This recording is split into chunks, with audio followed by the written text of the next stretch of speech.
Welcome to Sunday Night with Old Time Radio. We have a lot to offer tonight. We begin with Mail Call with Groucho Marx. Second, we move on to Frankenstein. We're doing something unusual here in that we're running 2 episodes together. Next, we move on to Burns and Allen. They're leaving for America. We come back to the Airmail Mystery, and also we have the 2nd episode of Topper. Afloat with Henry Morgan follows. Murder at Moat House Farm, which is from The Secrets of Scotland Yard, and then we close with Dam Busters. Let's get started.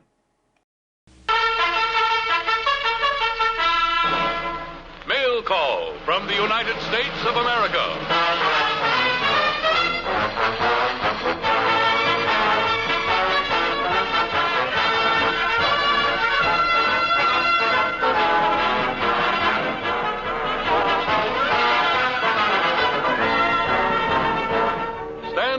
Americans, here's Mail Call, one big package of words and music and laughter delivered to you by the stars from whom you want to hear. In answer to the request you send to Armed Forces Radio, Los Angeles, USA.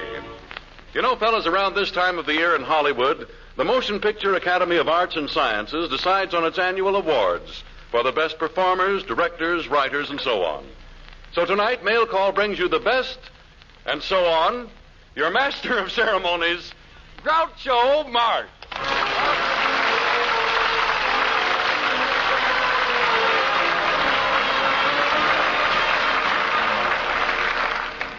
Thank you, Harry Von Zoforth, for that Zozo introduction. Harry's right about one thing, though. Everybody in Hollywood is thinking about the Academy Awards. I say everybody is thinking. Personally, I'm thinking about the blonde who moved in the next house to me. What a blonde, what a house, what a front porch, what a rear stoop. That girl's got to straighten herself out. And I might as well straighten myself out right now and get to the business at hand, which is to present our first Mail Call Oscar to that South American singing sensation who is rapidly becoming one of your radio favorites, a star of 2 continents, and the business section of Bakersfield. Here he is, Carlos Ramirez. Welcome to Mail Call, Carlos. Gracias, senor. This is the biggest honor which has been given to me since my days as a gaucho in South America. Groucho meets gaucho. That must be a wonderful life. I can see myself now. Just a minute while I turn this page. A band of gay young caballeros thunder across the starlit plain and gallop up to the bunkhouse door. And you are leading this band? No, I'm laying on the bunk holding my stomach. It serves me right for eating enchiladas with pickled herring. But enough of this. Let's hear from you, Carlos. What are you going to sing? Siboney, Groucho. That's splendid.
De mi voz.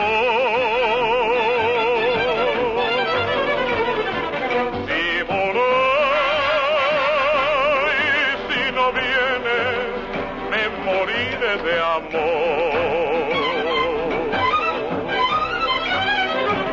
Si voy, doy mi sueño, te espero con ansia en mi carne.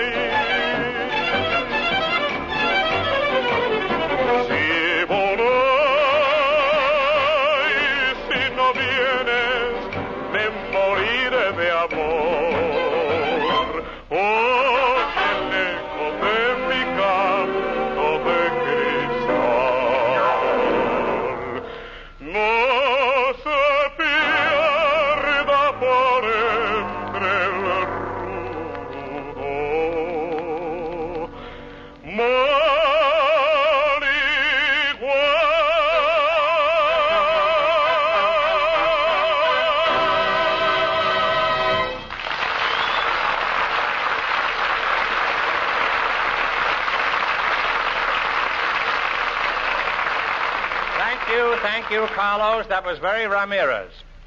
And now to continue the Mail Call Awards, we would like to present a man who has made the most amazing predictions of the past year. Those of you who have heard him on the radio know he is absolutely fearless, has no political affiliations, and tells the truth as he sees it.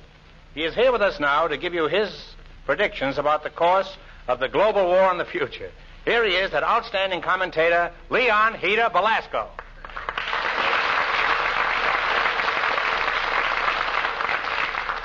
Thank you very much. After a careful study of the global war, I would like to make the following predictions for the coming year. My first prediction: Gramuch, Eastern Front. Играбольная грачна сихли клавельная копечна сихли хрумич гривич to the left flank, а пробакольная крачна сихли хрумич ухнич Lower Hungary. Абральная грабечна сихли хрумич ахнич to the right flank, ухли хрумич Upper Hungary. И хрольная грабечна сихли хрумич in the middle, а хрольная грабичность New Offensive. Крапутальная красна сихли хромич ахнич very Hungary. I predict Gramuch, Paris, France. И грабульная грачна сихли хромич ахнич in the coming year, а гральная грабачна сихли хромич ахнич new set of postcards. Gramuch, Berlin, Germany. High-ranking Nazi general says he can win the war if храпильная грачность, а пропагальная громочность и хрихумич on one hand, а пропагальная красность и хрихумич кровельная гречность on the other hand. И хрульная крачность и хрихумич кропальная кропачность on the third hand, but he can't find a man with three hands.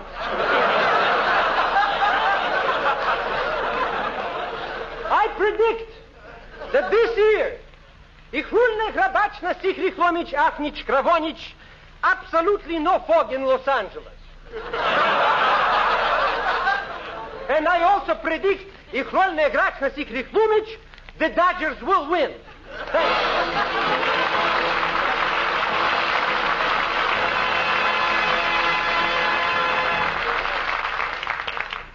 Thank you, Leon Belasco. That certainly clears up many things. And now, Mail Call salutes one of the brightest new stars, a girl with a wonderful future. In fact, she looks pretty good no matter where you're standing. Meet Gloria DeHaven.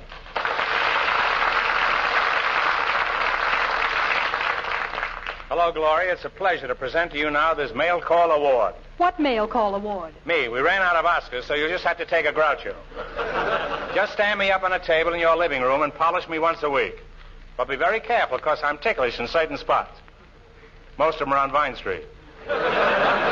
All of which brings us to your song. You are going to sing, I hope. Yes, I am going to sing Groucho. Well, you can't sing Groucho. I'm doing it later. Have you got another song? Yes, Mood for Love. I'll be listening with bated breath. I always bait my breath when I'm fishing for someone like you. Go ahead, Ramirez.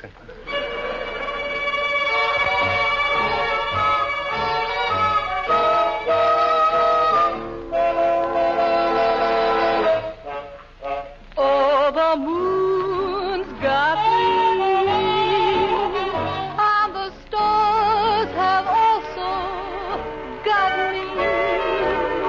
got me for good this time. No turning back, 'cause I'm in the mood for love, simply because you're near me.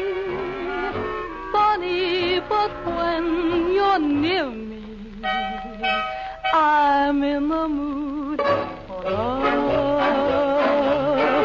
Heaven is in your eyes, bright as the stars we're under. So is it any wonder that I'm in the mood for love?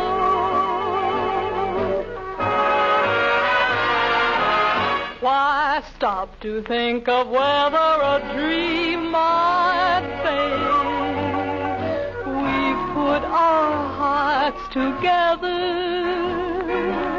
I'm never free.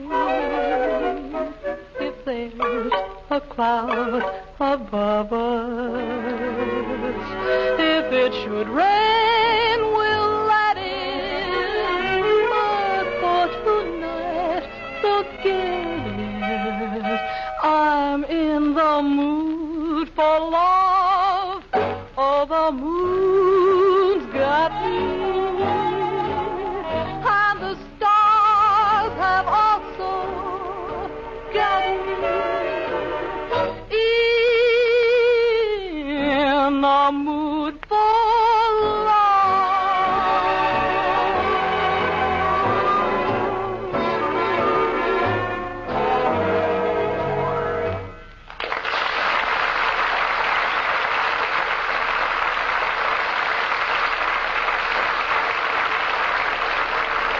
Thanks, Laurie, and please stick around for the duet we're going to sing later. I'd feel pretty silly singing a duet by myself. Now, fellas, we make a special award to one of the great instrumental groups of 1944.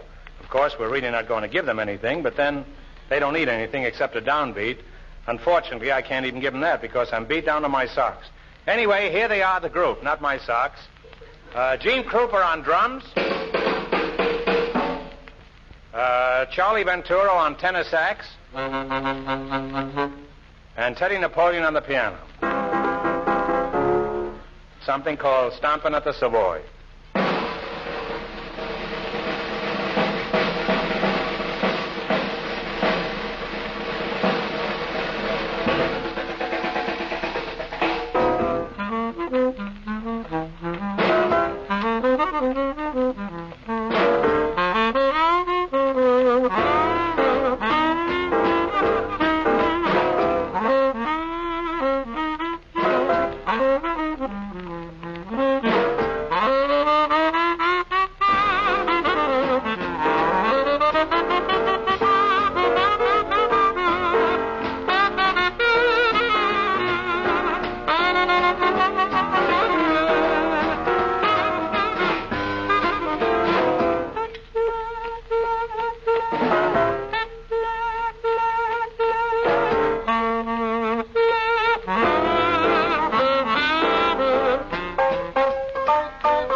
Thank you, Gene Kruper and your boys. If you're ever in my neighborhood, please drop in and help me get even with my landlord. And now, Mail Call honors one of the greatest pictures ever to come out of Hollywood. When we get through with it, it'll be sorry it ever came out. Presenting our own condensed and mutilated version of that exciting drama of Murder for Insurance.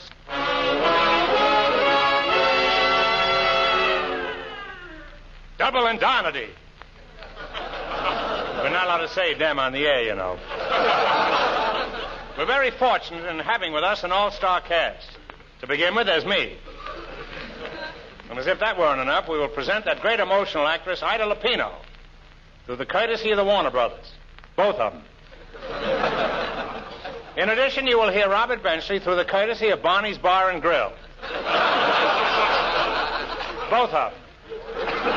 And now, Harry Von Zell, please set the scene. Certainly. Double Indemnity. I've been setting it very badly lately.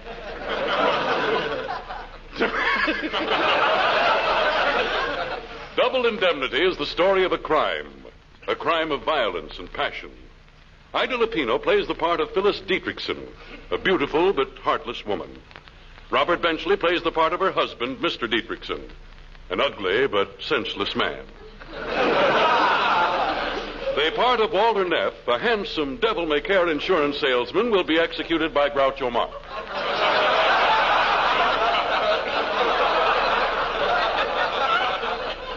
I don't see anything particularly funny about that. Incidentally, I also help execute Dietrichson.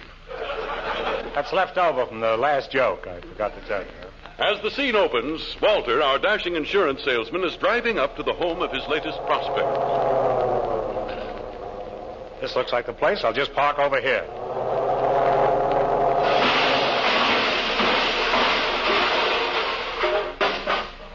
Curses. Too bad I haven't got any insurance. Oh, well, I'll swipe somebody else's policy. Let's see that address again. 487 Manslaughter Drive. That sounds lucky. I'll ring the bell. This is my fourth prospect today. I've written 3 policies so far. I hope I can sell this one a bill of goods. Oh, hello there, handsome. I hope I can sell this one a bill of goods. My name is Walter Neff. I represent the Prudopolitan Insurance Company. Won't you come in? You great big gorgeous hunk of man. What do you think I'm going to do? Stand out here and twiddle my briefcase? Of course I'll come in. You know, you're kind of cute. It's a pleasure to talk to you, but I'm here on business. How about a nice accident policy, sugar? What for? Nothing's going to happen to me. Want to bet? Say, this is a nice place you've got here. Let's put out the lights. Put out the lights? I thought you came here to sell me a policy. With a prospect like you, that's my policy. Ah, you're a pretty fast... You're a pretty fast worker, Walter. By the way, did any of your friends ever tell you you look like Fred McMurray? No. You run around with a pretty honest crowd.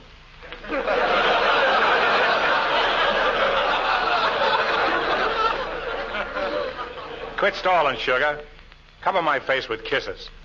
All right, cover your face and I'll try it. You know you're crazy about me. Slip into my arms. Just try them on for size. If they don't fit, send them back and we'll give you double your money and a floor lamp. Well, you're a pretty good salesman, Walter. But I think it's only fair to tell you I'm married. I think it's only fair to tell you that I'm deaf. Kiss me. Walter, I said I'm married. And I said I'm deaf. What's the matter? Can't you hear? Listen, Walter. The reason I sent for you was to take out a life insurance policy on my husband. A big one. We'll insure him no matter how big he is. How old is this bird? Well, he's as old as he's ever going to get. Look, we can do this job together. You mean? Yes, if we can trick him into signing that policy, we'll split everything. Including him? Oh, he's so dull, Walter. He's so dull, Walter, so dull. He's driving me mad. Every night he eats crackers in bed. Now, what's so terrible about that? With veal cutlets? Walter, we've got to do away with him. But it'll take a lot of planning. And we've got to be very careful. You see, he's here right now. He's upstairs taking a bath. And why don't I run up, hold his head underwater, and we can all go home 4 pages earlier? Oh, darling. That's him. Now, quick, duck behind that divan. There's no duck behind that divan. You're quacking up the wrong couch. I'll stand right here and face him. Say, darling, where can I find a bath towel? Oh, I didn't know we had company. I'm sorry. Say, didn't I meet you at the YMCA steam room? I'll just slip something on and come back. Fine husband. Is that his figure, or did the tub freeze around him? We've got to work fast, Walter. He'll be back in a minute. Don't worry, sugar. I'll take care of everything. Just let me do all the talking. Why should now be an exception? That's better. You were much pinker before. Darling, this gentleman is from the Prudepolitan. He's one of their Cracker Jack salesmen. Good. I'll take a box.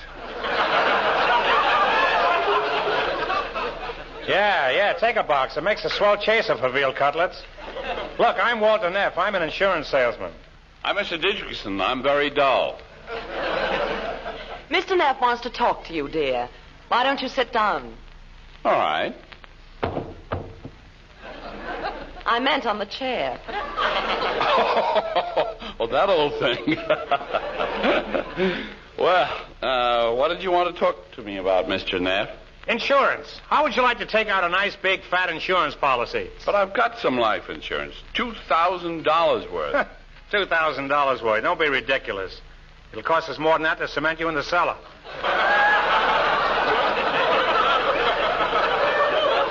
What's that?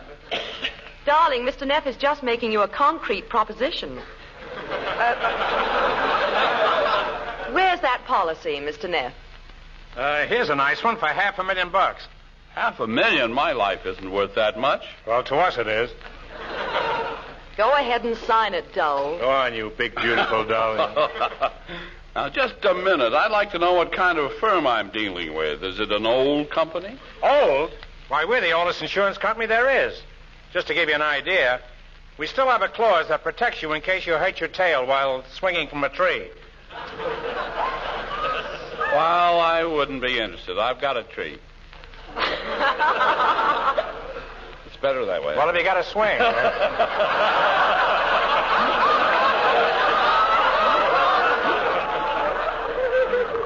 I think between us we arranged that pretty well, didn't we? Guys, it's kind of chilly in here. I think I'll stand over here by the fireplace. Do that, dear. Stand nice and close. Yeah, preferably with your back to us. Oh, I almost forgot. First sign this policy. I don't want to sign it. Oh, you'll sign it all right. I won't. You will. Won't. Will. Won't. Will. Won't. Does your dog biscuit taste different lately? Look, Dietrichson, why won't you sign this policy? Because in addition to being dull, I'm also stubborn. Well, I'll tell you what I'll do. If you sign this policy, I'll give you a nice fresh veal cutlet. I just happen to have one on my briefcase. Breaded? No, it's pigskin. Here's a fountain pen and a cutlet. Now sign it. I can't. The crumbs are in the way. Don't sign the cutlet. Sign the policy, dummy. Oh, all right. I'll sign the old thing. There. Fine. Shall we dance? Love to. Da da da da da da da da. Quick, Walter. Waltz him over to the window. Da da da da da. You've got a victory garden down there. Your turnips are mashed. Come on, let's get out of here. Okay, we'll use my car and drive him to the railroad tracks. Hurry. Hey, look, this is a pretty good break. You fell right into the back of the car. Get in. I'll drive. Make it snappy. Step on the starter.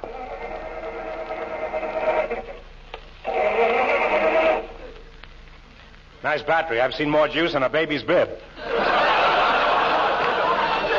Step on it harder. Oh, darn this battery. I don't know what to do. Why don't you turn on the ignition? Shut up. You're dead. Besides, the ignition is turned on. Well, it's a good thing we're headed downhill. I'll just release the emergency. That's another good break. Ah, here we go.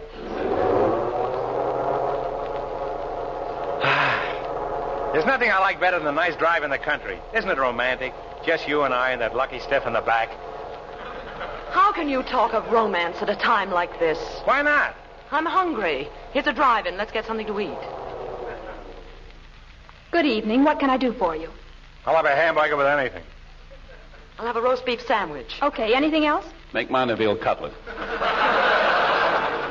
There's a busy little body if I ever heard one. It's the cops. They're after us. Somebody's reported the murder. Oh, this is awful. For heaven's sake, miss, hurry up with those sandwiches. Never mind the sandwiches. Step on the starter. Forget the sandwiches. Give us some plain bread. It's no use to jig us up. What do you mean? Those guys in blue suits aren't sailors. Well, they won't take us alive. Come on, Walter. Let's shoot each other. It's a deal. I'll shoot you first. Now you shoot me. Well, come on, shoot me. That's a woman for you. They'll double-cross you every time.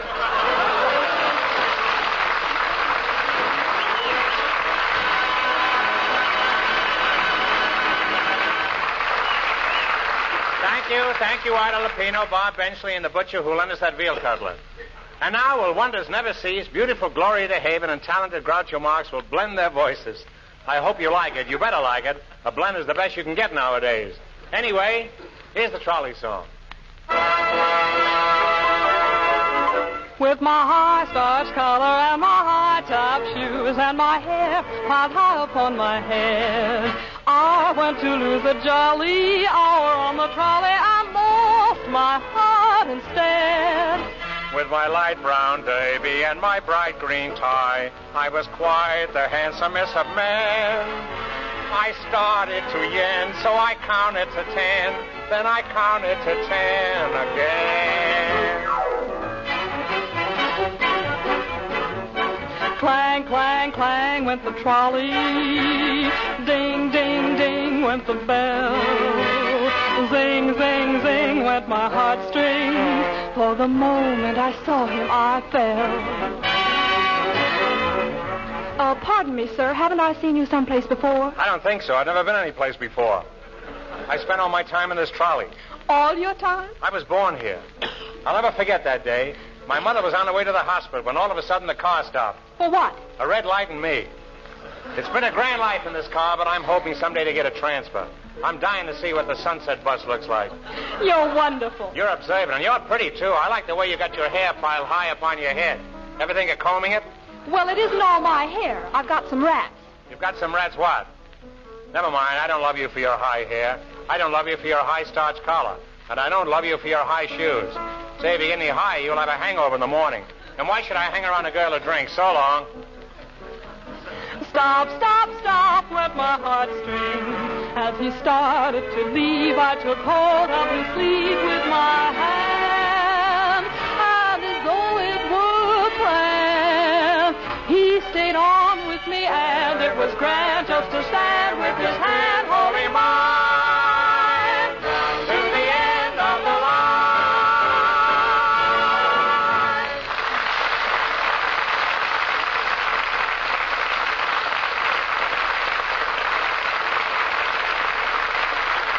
Well, fellas, that brings us to the end of another mail call, and a good thing, too, because a man from the Motion Picture Academy has just come in. He wants the Oscars back.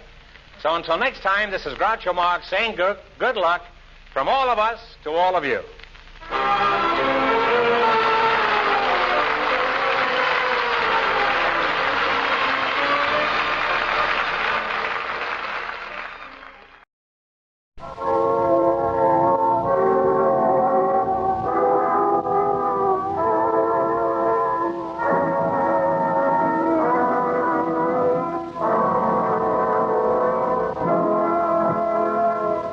Now present George Edwards in Frankenstein.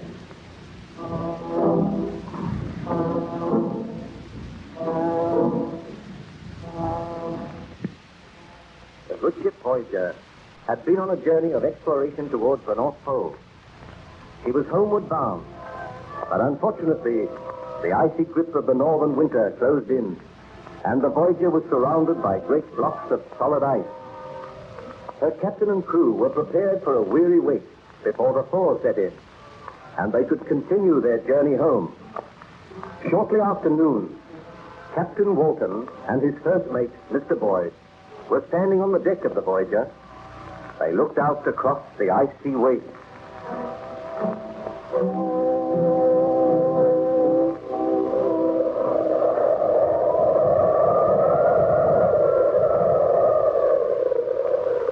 Well, Mr. Boyd, I think we will be here for quite a considerable time yet. There's no sign of a thaw setting in. The trouble is to keep the crew occupied, Captain. And they're beginning to grumble a good deal already. Well, give them as much work as you can. After all, we were prepared for something like this. We have ample supplies of provisions. I will take all responsibility for my men. I can promise you that they will all return safely to England. My eyes. What ails you, Mr. Boyd? Look there. Coming across the ice. A man. Are all the crew accounted for, Mr. Boyd? No one has left the vessel, sir. Approach is the side of the vessel. Ahoy there! Ahoy! The ship here? No, I must be dreaming. This is another signal of my tortured brain. I can assure you this is a ship. Give orders to the strangers to be helped aboard, Mr. Boyd. Aye, sir. What ship is this? Whither are you bound? My men are telling to help you aboard now, sir. Bring him up that rope ladder. Steady there. Stranger appears to speak good English. Yeah? I wonder where he came from. I can't understand it. A man wandering about all alone out here. The wind and the snow is howling about. They're bringing him aboard now, sir. Who is the captain of this vessel? I am the captain. My name is Walton. I fear is this vessel bound? We have been on a voyage of exploration towards the North Pole. We commenced our journey homeward. The ice closed in on us. We are staying here until the thaw sets in. May I crave your hospitality and shelter? Most certainly, sir. May I ask your name? Victor Baron Frankenstein. I am ill and weak. Careful, he will fall. All right, sir, I have him.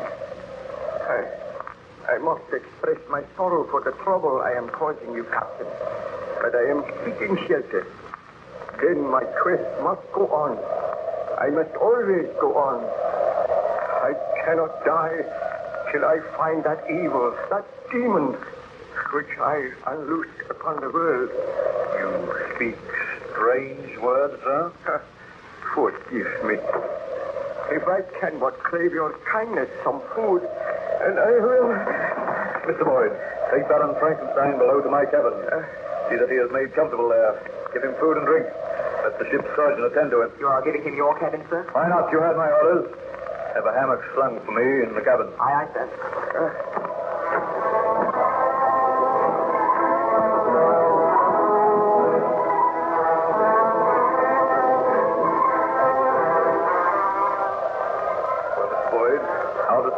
Progress. We put him to bed, sir. He slept for quite a long time. He seems better now, but I think his mind is rambling. Why do you say that? Well, ever and anon he speaks of some demon, some fearful monster. He peers through the porthole. We had to use force on one occasion to persuade him to return to his bed. Strange. Perhaps his wanderings have deranged his mind. Do you think it is safe to leave him without a guard? Do you think we should take the precaution of locking your daughter? He appears to be a gentleman. No doubt he has a strange story to tell. Has he mentioned anything which might supply a key to this mystery?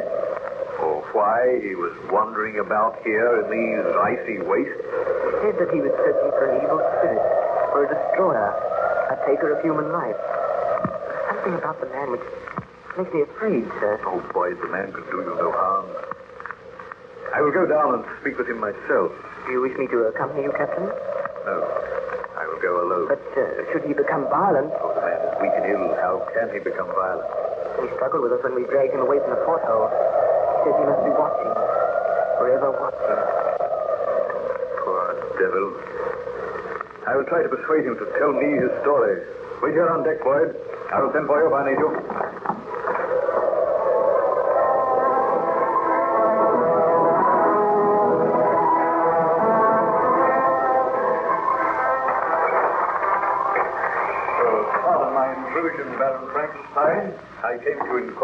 after your help. Why was I locked in this cabin? Why are you keeping me a prisoner? I am considering your own safety. Considering my own safety? I tell you, sir, my life means nothing to me. I wish to repair the great wrong which I have done. My friends, my family, they have all been murdered. And I am the murderer. You know not what you say. Look on me, Captain. You are looking on a man who unleashed the horror on this world. A man who was responsible for the murder of his beloved wife, his best friend, for the murder of little children. Are you a fugitive from justice? I am not a fugitive. I have been punished because I tried to usurp the rights of God. Now I seek to repair the wrong which I did. I do not understand you. Bid your sailors keep a close watch. Somewhere in these white wastes, somewhere near here, there is a monster, a creature who delights in taking human life. None of you is safe. Your wandering and your hardships have caused you to imagine these things. No, I swear it is the truth. Near this vessel, I saw a giant footprint in the snow. It must have been the footstep of the monster which I created. Would you like to tell me something of your story? Captain Vulcan, I do not know if you will believe my story when I tell it to you. Perhaps you may have proof. Perhaps someday you will look upon this monster. Oh, may heaven grant that you do not. If it will help you to tell me about it, Baron Frankenstein, I assure you I will make a ready listener. Be seated, Captain. I have told you that my name is Baron Victor Frankenstein. I was born in Geneva, and my family is one of the most distinguished in that republic. My father had filled several public situations with honor and reputation. He was respected by all who knew him for his integrity. So you can see, sir, that I grew up in the most ideal surroundings. When I was 17, my parents sent me to the University of Ingolstadt, and there I became interested in science. During my attendance at the university, my beloved mother died. I returned home for a brief while, and whilst at home, I fell deeply in love with my cousin Elizabeth, and I determined to marry her as soon as my course at the university had been completed. I returned to Ingolstadt and continued with my studies.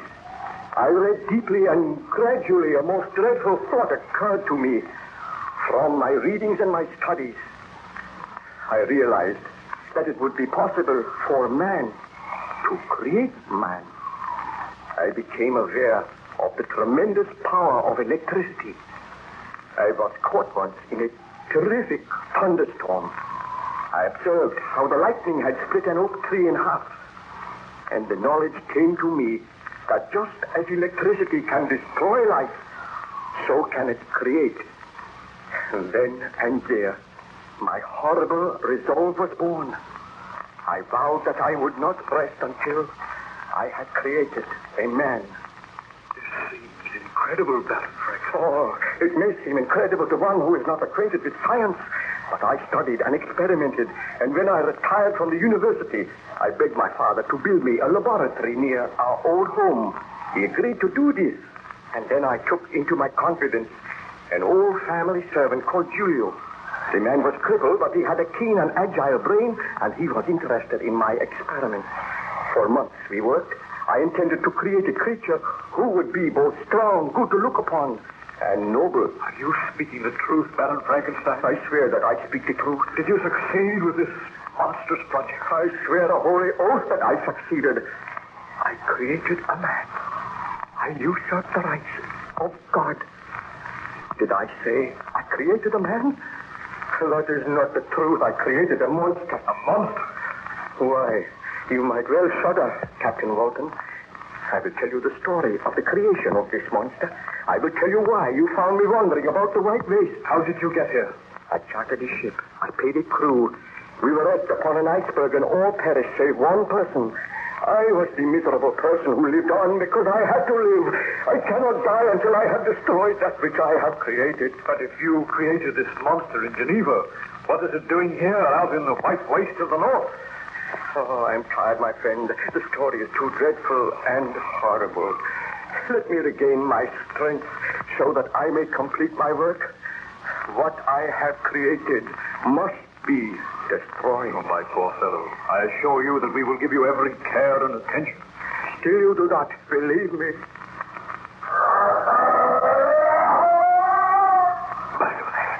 What was that? The monster is here, aboard the vessel. That was the most ghastly laugh I have ever heard. Open that door. Let me complete my work now. Did you hear that? Stand aside. No, we shall not open this door. Mr. Boyd! Mr. Boyd! Come there at once and bring a pistol with you!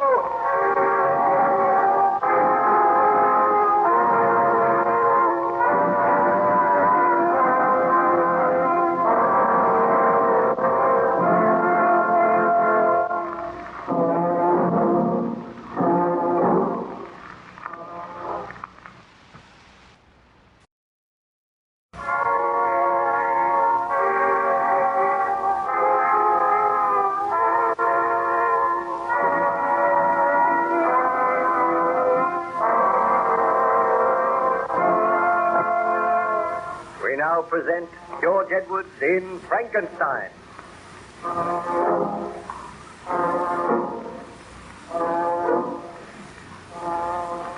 The good ship Voyager was held fast in the northern ice pack. The captain and crew were astonished when a stranger came staggering across the ice and asked for shelter. This stranger was Baron Victor Frankenstein. He was placed in the captain's cabin, and then he commenced to tell his story. Shortly afterwards, however, a ghastly laugh was heard outside the cabin door. Frankenstein weakly attempted to get out of bed, but the captain pushed him back and called to the first officer to come to his aid.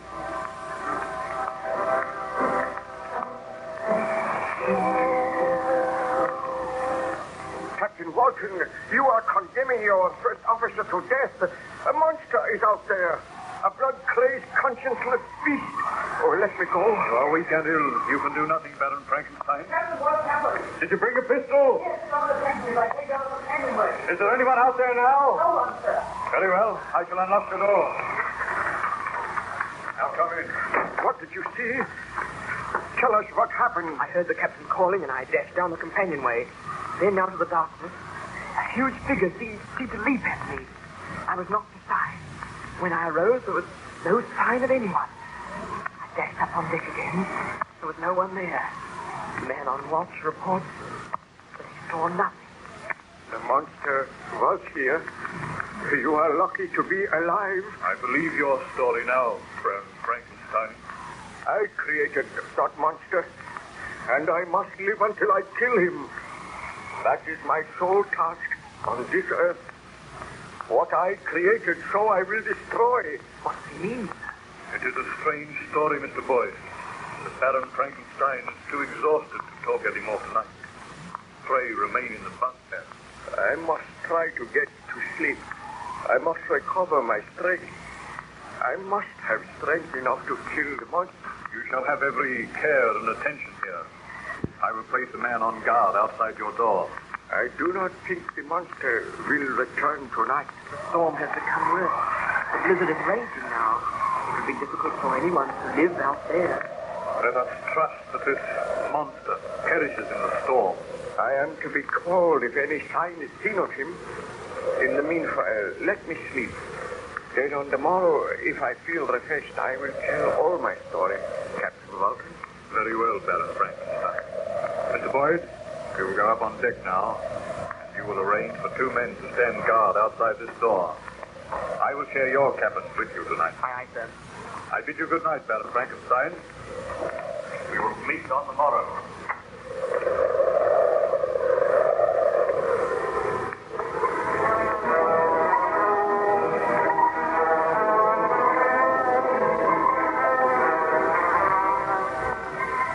Surgeon tells me that you seem much better today, Baron Frankenstein. Yes, Captain. I feel much better. Was there any sign of the monster during the night? Nothing was seen. Please be seated. I know that you are interested in my story and you are puzzled by these strange happenings. I am extremely puzzled. Well, I told you that after I left the university, my father built a laboratory near our house. Each day I used to spend hours in this laboratory working with my servant Giulio. Day after day, I read and studied so that my great experiment would be a success. Sometimes by night, Giulio and I would visit graveyards to exhume freshly buried bodies. I was going to make a man, and the creature of my making was to be beautiful. I slaved and labored, neglecting my family and my friends, neglecting my fiancée, Elizabeth. It so happened that at that time, my greatest friend, Ernst Clerval, came to stay at our home. He had been at the university with me, and he had a vague inkling as to the nature of my experiment. However, I had become sullen and morose. I shunned my friend, and as my experiment neared completion, well, I became possessed by a strange, tense excitement. Imagine me in my laboratory, late one afternoon, Captain Walton.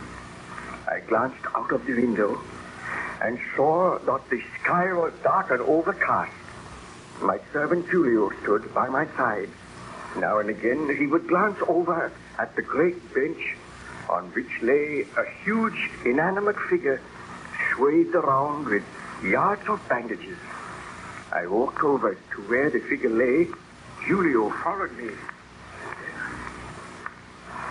Giulio, I have news for you. I think that tonight we'll see the end of our work. Do you mean that the figure will come to life tonight, my master? I hope so. If the threatened thunderstorm takes place, there will be sufficient electricity to bring light to this inanimate mass. Look at it, Giulio. At present, it is a lifeless mass shaped in the form of a man. For months, we have worked over it. Tonight, if the storm breaks, we shall raise this figure to the top of the tower in the laboratory, and there it will stay for 1 hour while the thunder crashes and the lightning flashes. Then we shall lower the body onto this bench once again. The wrappings will be taken off, and who knows? I may have created a man. Think of it, Giulio. My work will be rewarded. I am afraid, master, we should not do this. Fool, why are you afraid? I am about to make a name for myself. I will be the greatest man in the world because I have created another in my own likeness. Throughout the centuries, men have tried to do this, but I will succeed. I know it. You may not be meant to succeed. Who is there? It is Clerval here. May I come in, Victor? Yes. All right, Giulio. Unlock the door. Oh, thank you. I wondered if I might watch you at work. Ernst, the time is right now for you to share my secret. My experiments are almost at an end. I suspect the nature of your experiments, Victor, and I almost dread to ask if my suspicions are correct. Look on this bench. Tell me what you see, Ernst. Oh. A huge, inanimate figure swathed around with bandages. My creation. Tonight, this figure shall have life. Victor, you must not do it. Man is not meant to do that. Boy, you are like Giulio. He is also afraid. I want to speak with you privately. Bid Giulio be gone. You may go, Giulio, but be here tonight at 7 o'clock. We shall wait for the storm to break. The clouds are banking up now. I will obey you, my master. Victor, your life is bound up in this strange experiment, which I do not think for one moment will succeed. But might I point out that you are in love with a very beautiful and charming girl. You are neglecting her, and she feels this neglect keenly. Clerval, my friend, I know that I have been neglecting Elizabeth, but she will be proud of me, proud to marry me. I will be hailed as the greatest scientist the world has ever known. I beg of you to desist in this experiment. Do not try to bring life to this body tonight. Destroy what you have already done, Then marry Elizabeth and go away somewhere for a long holiday. You do not look well, my friend. Oh, I have been working too hard. But you ask too much of me, Ernst. I cannot give up my life's work. Do you love your work more than you do Elizabeth? I love Elizabeth very dearly, but I must do something with my life. I have always wanted to be a great scientist. My discovery will revolutionize the world. It will be possible to make men. Do you not understand? It is not possible. Experiments like this are not meant to succeed. You are usurping the right of God. You are my best friend. You cannot seriously ask me to give up this work. I am going to ask you to be here in this laboratory with me tonight to watch as I unbind the bandages from this figure and to know that my experiment has succeeded. Very well, Victor. Since you insist. But I do think you should take Elizabeth into your confidence. Let her come here tonight. Oh, she will be afraid. We will all be afraid. But without wishing to dampen your ardor, let me assure you that I do not think this experiment will succeed. We shall see. Well, come with me now. Speak to Elizabeth. Tell her that you have been neglecting her and ask her to be present tonight. I will do that. We will go and seek out Elizabeth now. Well, Captain, I sought out my fiancée. I told her the truth. At first she was horrified, but gradually she became interested, and she consented to be present in the laboratory that night. After dinner, the storm developed rapidly. The thunder roared, and there were great streaks of forked lightning. Together, Elizabeth, Ernst, and myself went to the laboratory. There we found Julio awaiting us, and I led the way to the bench on which lay the inanimate figure. When we reached the bench... Well, my friends, I feel that you are about to witness one of the most extraordinary things in the annals of the world's history. Before you see a great inanimate figure entirely covered in bandages. By means of pulleys, Julio and I will raise that figure to the top of the tower, where it will remain for an hour. Then we will lower it, and I think the figure will have life. No, you cannot do it, Victor. You must not. I am afraid. Elizabeth, you said you had confidence in me. Will you promise me this, Victor? If the experiment is a failure, will you marry me and let us go away together? Never attempt to do this again.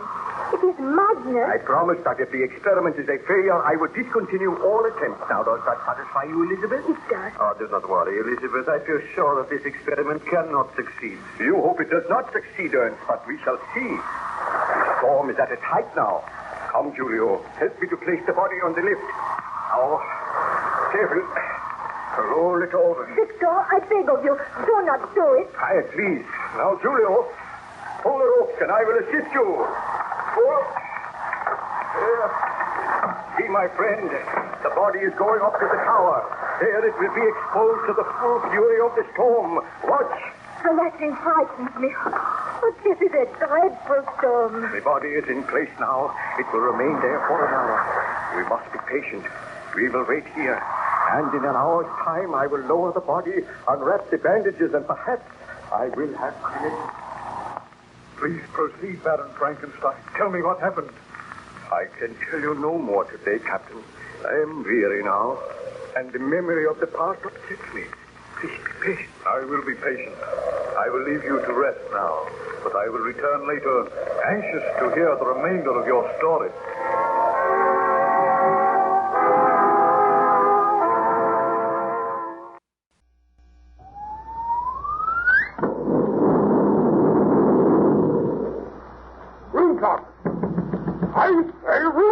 Good morning, Sir John.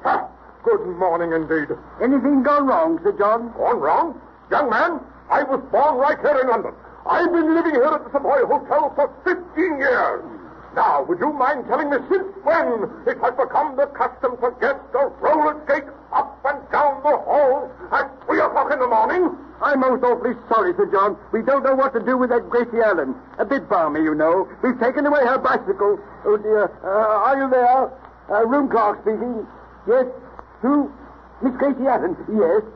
Oh, you're leaving for America this afternoon. Very well. I'll send a boy right up for your luggage. Thank you. Bellboy. Yes, sir. Go up to Miss Allen's room, 320, and get her luggage. She's leaving for America. Oh, room clerk, get one of the other bellboys to go up. Every time I go up to her room, she gets angry because I won't give her a tip. Oh, go on, boy, and hurry. Oh. She's really leaving for America? Mr. Sinelli, yes? That girl with the skates, That Gracie Allen. She's leaving for America. Oh, Miss Douglas. Yes? That balmy Gracie Allen is leaving for America. Oh, Cynthia, darling. That crazy Gracie Allen is leaving for America. Oh, I'm awfully glad. No. Don't turn. She's just coming out of the lift now. Gracie, before we left home, I told you were the silliest girl in America, but I want to apologize. Oh, you don't love us anymore. Now that I've traveled all over Europe, I've changed my mind. You're not the silliest girl in America. You are the silliest girl in the whole world. Oh, Georgie Podgy, I bet you tell that to all the girls. White Owl Cigars presents...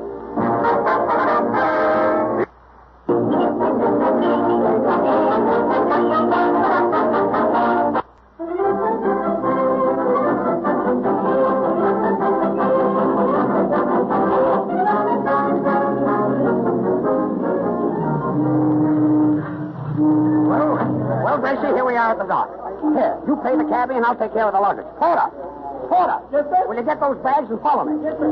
The cab fare will be 3 6 please, miss. Here's a 20-pound note. A 20-pound note, miss. Haven't you got any small change? Oh, yeah, here's some small change, too. Oh, thank you, miss. Thank you. Gracie, come on. Oh, wait a minute, George. I just want to take one more look at my native land. Your native land. You were born and raised in America. Oh, yeah, isn't America wonderful? They raise me, and they raise corn, and they raise wheat, and oh, hooray for America! There's something about a soldier. Come on, follow the porter. Walk this way, miss. Gracie, why are you limping? Oh, I've got to limp. The porter said walk this way, and this is the way the porter walks. Hippity-hop, hippity-hop. George Burns, Gracie Allen. I'm the London Times. I like a statement. What do you think of the British Empire? Empire? Well, we don't know, mister. We haven't seen any of your baseball games, but maybe Gracie, the man means empire, not umpire. Well, that isn't my fault if he has an impediment in his speech. Oh, you see, Miss Ellen, we don't play baseball here in England. Our big game is cricket. Well, I'm certainly glad we didn't go big game hunting. Big game hunting? Well, imagine shooting a little cricket with a great big gun. Listen, the kind of cricket... Yeah, I know. You don't even need a great big gun to shoot a cricket. You just lie in the thicket and you see a cricket and you ticket. Goodbye and good luck. Oh, tip-tip, chitty-o, toodaloo, 23 skidoo, and you said something when you said Dixie. Hey, hey. Gracie, it's a matter of days before you'll finish up in a nut factory. Oh, George, how much are they paying an hour now? 20 cents.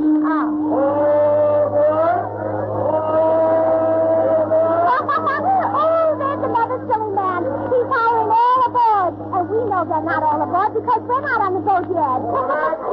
Steady up there. Steady up there. Oh, look, George. Look at that big train pulling that automobile up over the water. Well, they certainly do things backward here in England. Now, in America, we put the water in the automobile. And here they put the automobile in the water. Gracie, they're not putting the automobile in the water. Oh, no? They're putting it on the boat. Somebody is taking their automobile to America. Well, that certainly is ridiculous. Ridiculous. Well, yeah, that certainly is ridiculous. Imagine trying to drive an automobile to America. Oh, you wouldn't catch me driving a car across the ocean unless I was sure the tires didn't leak. And then another Well, all thing. right, don't worry about it. If you did drive an automobile across the ocean, about every mile, you would probably find a service station. Oh, well, I'm not worried about that. What I'm worried about is there's no hot dog stand. Hot dog stand? Yeah, my dog Herman loves hot dogs. And I love my dog Herman. And, George, if you love somebody and that somebody loves hot dogs, you'll drive farther for a hot dog than you would for a service station. Or would you? Gracie, your dog Herman is not with us. Oh, well, then let's take a boat. Yeah, let's take the boat. Sorry, madam, but you'll have to hurry because this boat goes to America in 5 minutes. Oh, now that's what I call seeing a big boat like this going to America in 5 minutes. That's a Come on, Gracie, there's the whistle. Well, all I can say is it's a pretty terrible whistle. I can't even tell what food it's whistling. Gracie, it's whistling for passengers. Well, that's a funny way to get passengers. Why don't they advertise in the newspapers like the other steamship lines? Let them keep on whistling for passengers that way, and they'll finish up by selling peanuts. You said it. I said it. I didn't say anything. Well, then talk a little louder. I can hardly hear you. Come on, hurry up and run up the gangplank. Oh, boy, well, we finally made it. Gracie, look, they're taking in the gangplank. I guess everybody is aboard. Oh, well, then I better tell the captain, huh? Hey, Captain, all aboard! Quiet. Quiet. Well, Gracie, now we're safe on board. Let me have my money back. What money? What money? I gave you 40 pounds to hold for me. Oh, yes. Well, I gave the taxi driver 20 pounds. I've got 20 pounds left. 20 pounds? Yeah. Gracie, 20 pounds is $100. You gave the taxi driver $100. Yeah, and some change, too. Change, too. Gracie, while you're at it, why don't you throw the other $100 overboard? Oh, well, George, I think it's a silly thing to do, but it's your money, so here goes. Whee! Someplace, there must be someone who could do something to stop the silly chatter that goes on for days and days and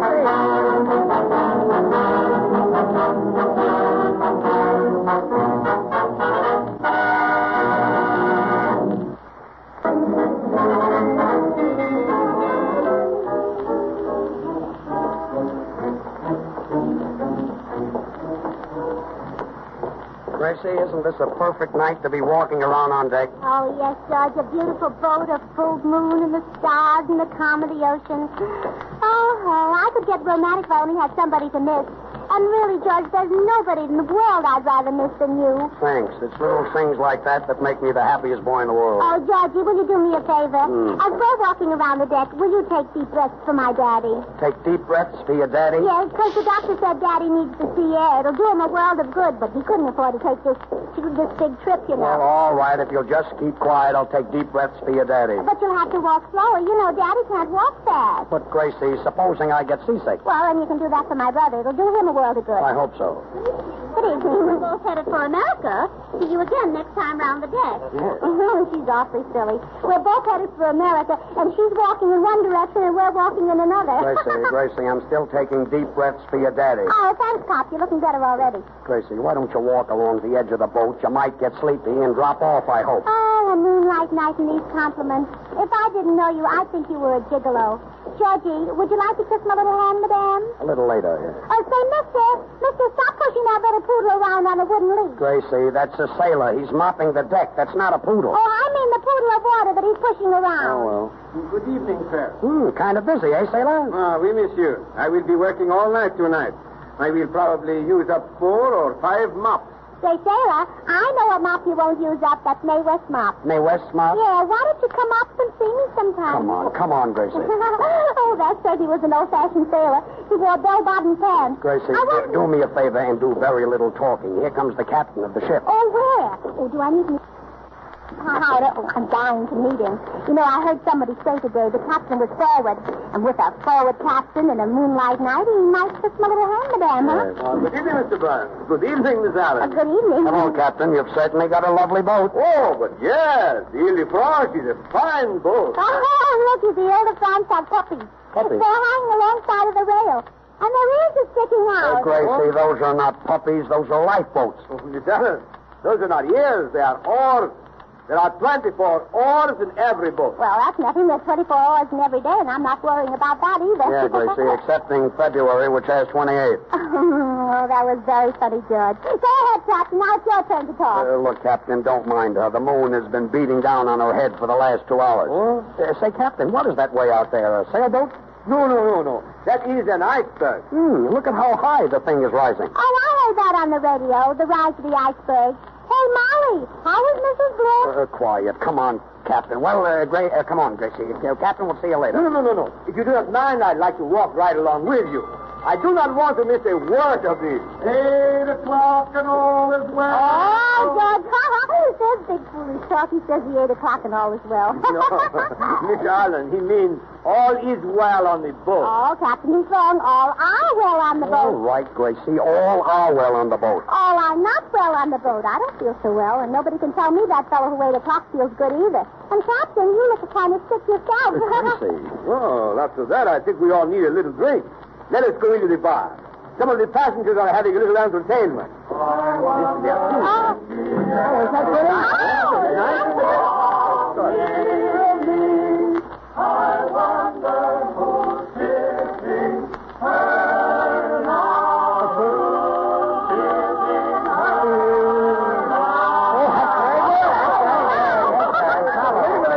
Wait a minute. Here's the captain.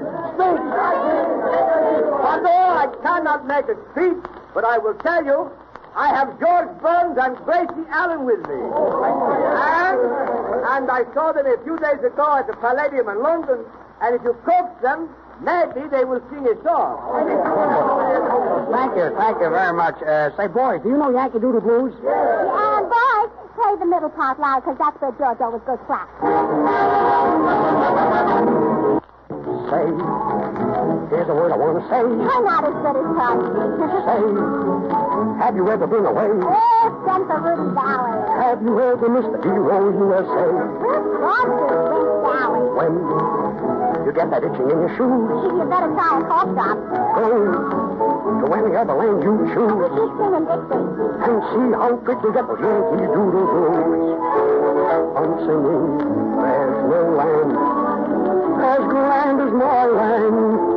From California to Manhattan Island.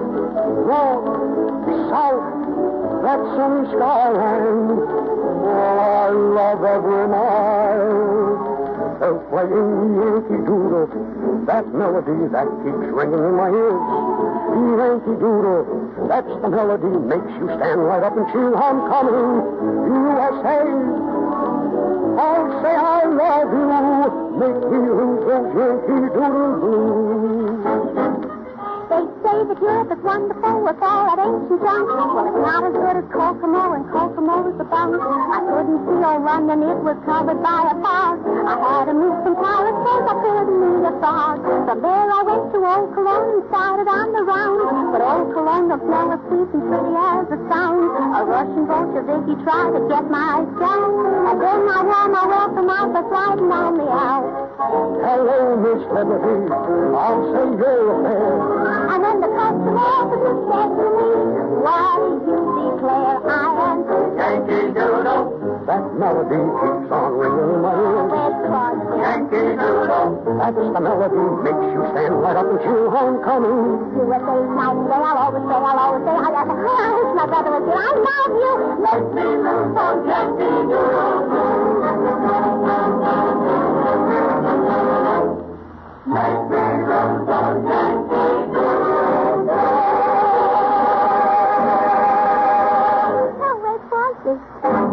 The next time you want a really fine smoke, try a vintage cigar, a vintage White House.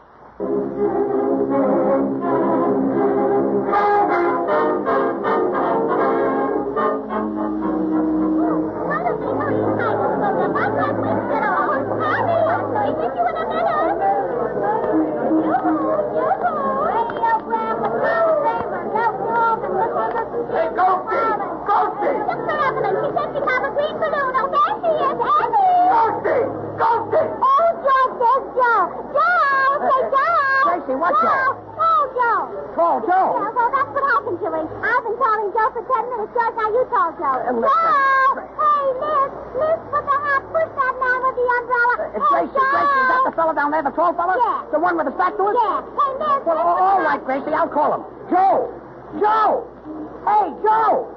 Gracie, did you send Joe a cable telling him that we arrived today? No. Hey, Joe! Well, wait a minute. Well, then how do you know he's Joe? I don't know. Well, what are we hollering about? Well, I don't know, but everybody else is hollering, and I thought if we didn't holler, it would be embarrassing. Don't you think so? Hey, Joe! Quiet. Quiet. Well, there's the dangling. Well, come on, Gracie, let's get off. Just follow me. Just push through the south. Just hold on to my coat here. Well, here we are. Do you see our trunks anyplace? Pardon me, miss. I'm the United States Customs, ma'am. Are you ready to unpack your trunks? Well, I never heard such a silly question in my life. I'm not going to unpack until I get home. Miss, I have to look through your trunk. What's your name? Well, look through my trunk? Yes, Gracie. Tell him your name. He looks through your trunk and sees what's in it.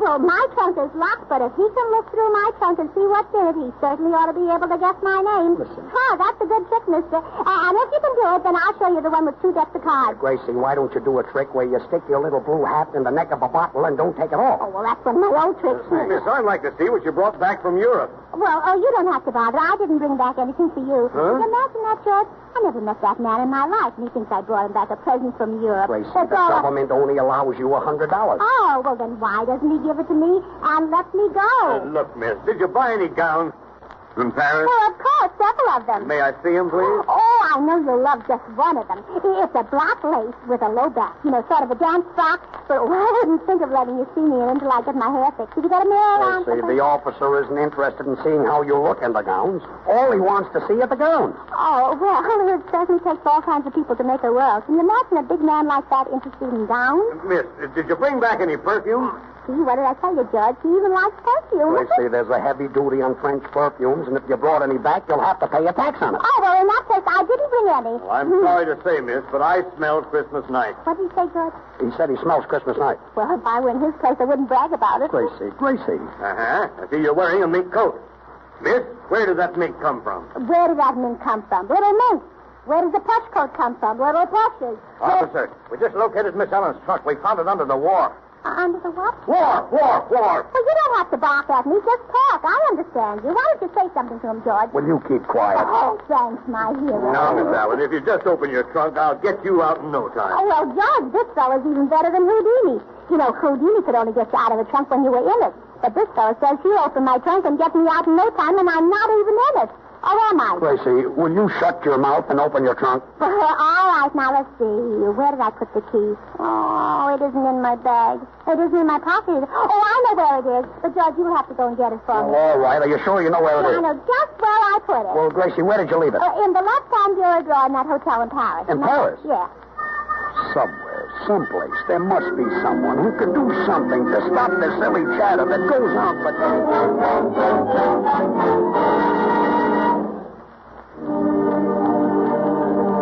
Next Wednesday at the same time, the makers of Vintage White Owl cigars will bring you another adventure of Gracie with Bobby Dolan and his White Owl Orchestra and George Burns and Gracie Allen.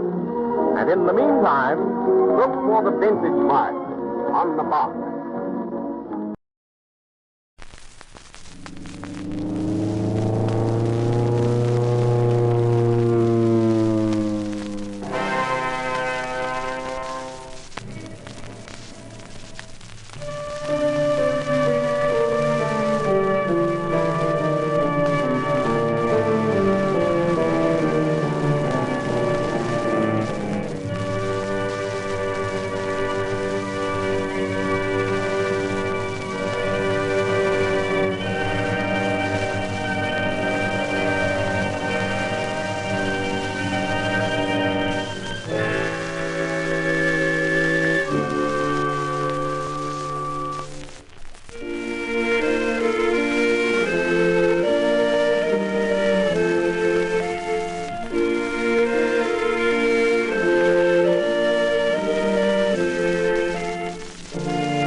Here is a mystery that will keep you guessing.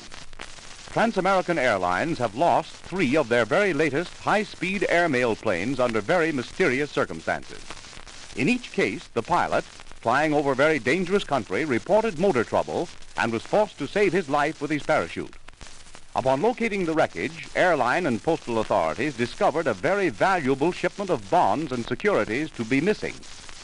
The Department of Justice has assigned Miss Irene Delroy, clever girl operative, and her assistant, Fitzgerald, to the case.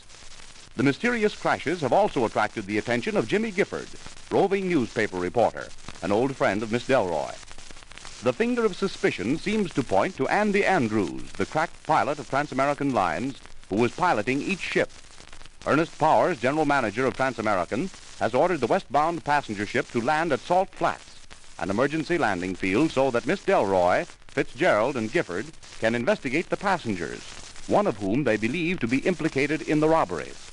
The special plane bearing the trio is just landing at Salt Flats. Hey, he's coming in pretty high, if you ask me. Oh, don't worry about that, Fitz. You'll have enough to worry about when you get on the ground. Oh, can you see the westbound plane down there, Miss Delroy? Yes, it's right over by the hangar. Oh, I hope this pilot knows the field. It don't look none too good. Stop worrying, Fitz. He's leveling off now.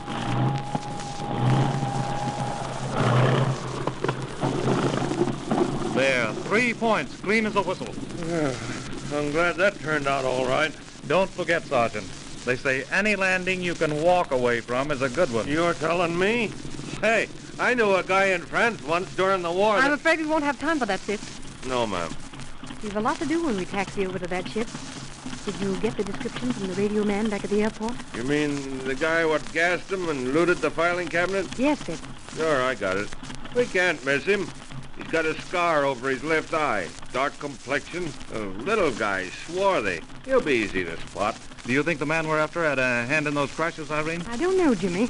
But I do know we're not going to overlook any evidence. I should say not. You know, that guy had a reason for looting them filing cases, even if he did only take the air company's operations schedule. Did it ever occur to you that he might have taken something else, Fitz? But Powers told us that there was... Powers might not have told all the truth. What are you getting at? I'll explain later. Here we are at the hangar. Yeah, and there's the passenger plane waiting for us over there, see?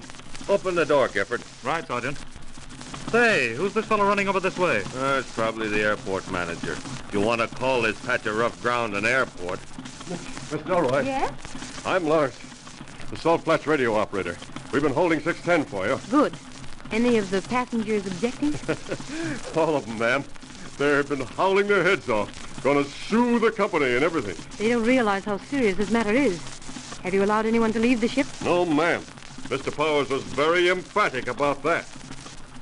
We had a lot of trouble with one of them. He insisted on getting off. Said we had no right to hold him. What does he look like? A little dark shrimp. Got a nasty scar over his eye. Black hair. He insisted we had no right to hold the ship. Oh, yeah? Oh, we'll see about that. Where is he? Not so fast, Sergeant. How many passengers on the westbound Lawrence? 8, ma'am. We're carrying a light payload tonight. Any other dark-complected men aboard? Only 3 men aboard, ma'am. 5 women passengers heading for a convention of women's clubs somewhere. Oh. They're plenty hot. I don't doubt it. What do the other 2 men look like? They're both big men. A fighter, kid something or other, and his manager. Over 6 feet, I'd say. Probably some fighter and his stooge getting together for a setup somewhere. They won't be your men, Irene. No, ma'am. But the little guy answers to the description. He's the guy we're after, sure as shooting. May we use your radio room for a few minutes, Mr. Lawrence? Sure, ma'am. It's kind of mussed up. I live out here by myself most of the time. Oh, it'll be all right, I'm sure. Fitz. Yes, ma'am. You go with this gentleman and get the suspect. Yes, ma'am. Need any help, Sergeant? For what? Sorry, Sergeant. I must have had someone else in mind. You shouldn't tease Fitz that way, Jimmy. He's really quite capable. Let's walk over to the shack. Do you think this fellow will turn out to be the guy that stole the Trans-American operation schedules? He certainly answers the description. Well, how about the pilot, Andrews? Oh, he couldn't have had a hand in it, Jimmy. He was with us. Yeah, that's right. But then maybe he... The only thing I'm hoping right now is that Andrews gets the eastbound mail plane through okay. Why? I haven't told anyone but you, Jimmy, that Andrews was carrying $60,000 in his mail shipment tonight. Gee, that's right. Boy, it'd be tough to lose that. Oh, I'm just hoping he'll get through all right. It's a terrible risk, Jimmy, but I had to do it. Why? Well, to draw the criminal out into the open. That shipment was made with the greatest secrecy. You and Fitz and I were the only ones beside the bank officials to know about it. You figure if there's an attempt to steal it, it'll give you a more definite line on the criminal. I'd rather see it get through safely, but if it is taken, you can rest assured it'll eliminate a lot of things that are worrying me now. Here's the house. We'll go on in. Well, not a bad little place to live. But I'd hate to be stuck out here in one of these radio shacks. Rather lonely life, I'd imagine. Just the place for a fellow who's been unlucky in love to come and forget. You know, I'll be taking one of these jobs unless you break down and agree to marry me. There you go, proposing again, Jimmy. You'll catch me off my guard one of these days. Don't waste any time and don't give me none of your back talk either. We want to ask you some questions and you're going to answer them. Here he is, Miss Delroy. So, you're the dame that's responsible for me being taken off of that ship. I'll have you know... You won't have us know nothing. One more yap out of you, and I'm going to push this fist down your throat. Nice work, Sergeant. You were detained by Department of Justice orders. What's your name? Pirelli. Joe Pirelli. What do you do, Mr. Pirelli? What's it to you? Want me to pop him, ma'am? Now, that won't be necessary, Sergeant. Mr. Pirelli is an intelligent man. This is serious business, Mr. Pirelli. Unless you answer my questions, I'll have to order your arrest on a charge of grand theft. Well, what do you want to know? What is your business? I work for the Skelly Glass Company. We make beer bottles. What were you doing in the operations office of this airline tonight? What offices? Listen, Mr. Pirelli. We have the testimony of the radio operator back at Metropolitan Airport that you were seen in the general offices of that company tonight shortly before the ship took off. That's a lie! We won't discuss that. But I'm inclined to believe that it might be the truth, or you'll be more willing to answer our questions. I'm answering your questions. I wasn't in no office. What time did you arrive at the airport tonight? 10:30. And the westbound left at 11:10, right, Jimmy? That's right, Irene. Well, What of it? What were you doing between 10:30 and 11:10? Nothing much. Went over to the lunch stand and got a sandwich. And then? Oh, just sat around waiting. That's all. There's nothing wrong in that. Ah, listen. I've stood enough from you. I've got an important call to make in the city tomorrow. I'm not going to miss it, see? You'll miss more than one appointment unless we can get a satisfactory story from you. Where did Fitz go? Back to the ship or something. Get him for me, will you, Jimmy? Sure. Oh, here he comes now. With a suitcase. Oh, yes. Find anything, Fitz? Nothing much. Hey, this suitcase belong to you, Pirelli? Sure. My name is on the claim check. Pretty nice suitcase, ain't it? What do you mean by that? I don't believe I ever saw one just like it. How do you open it, Pirelli? Oh, what business is that of yours? Oh, nothing especially. I'd just like to see what's inside, that's all. Well, you've no search warrant to give you that authority. We don't need no warrant, see? When we want to open your suitcase, we'll open it. There's nothing in that suitcase that will interest you. Oh, no? Listen, Pirelli, I opened that bag out at the ship.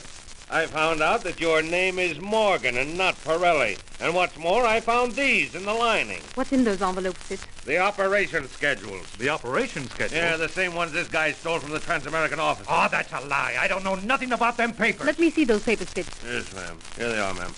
Mm-hmm. They're the schedules, all right. What were you doing with these papers, Pirelli? His name's Morgan, ma'am. It's all over his clothing. I found his bank book, too. That makes no difference right now, Sergeant. I want to know what you intended to do with these schedules. I told you I don't know nothing about them. Oh, yeah? Well, how come I find them hid in the lining of your suitcase? If they were there, I didn't know anything about it. Listen, Morgan, you're in this thing up to your ears. We got a description of you as the guy we're after, and you're telling us all you know about this mess, sir. Sergeant, look here. What is it, ma'am? This route map that I found in the schedules. Look.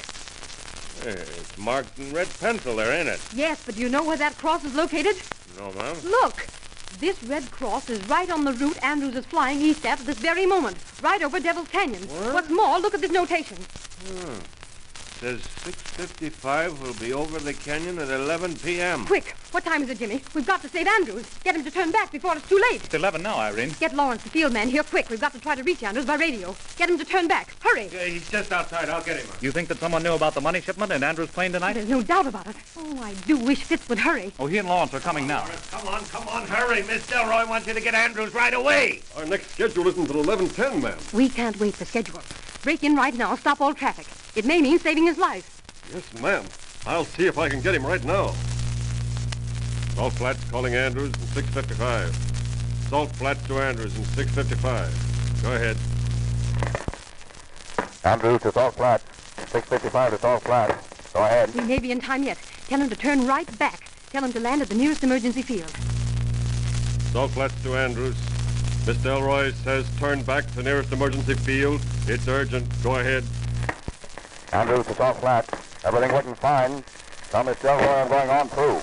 Go ahead. Tell him he can't do that. Tell him it means his life. Yes, ma'am. Salt Flats to Andrews. Miss Delroy says turn back regardless. It's a matter of life and death. Turn back and land. Go ahead. Andrews to Salt Flats. Okay. Turning back. Tell Miss Delroy. Go on. What's the matter? Salt Flats to Andrews. What's wrong, Andy? Go ahead. My motor's just tapped. I have plenty of altitude. I'll try to send her down in the canyon. Think I can make it okay. Salt Flats. Salt Flats. I can see. He's gone again. Try to get him back. Go on, hurry up. Salt Flats. Oh, Andrews. What's the matter, Andy? Go ahead. No answer, Miss Delroy. I was afraid of that, Fitz. Quick, Jimmy. We're leaving for Devil's Canyon. Andrews is being forced down. We've got to save that shipment.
Topper.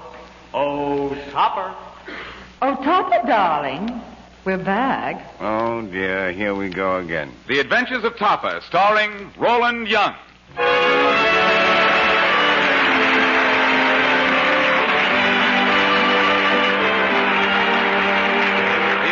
Topper is a new comedy series based on Thorne Smith's hilarious bestseller and is brought to you by the makers of those bubbly light crisper cornflakes, Post Toasties.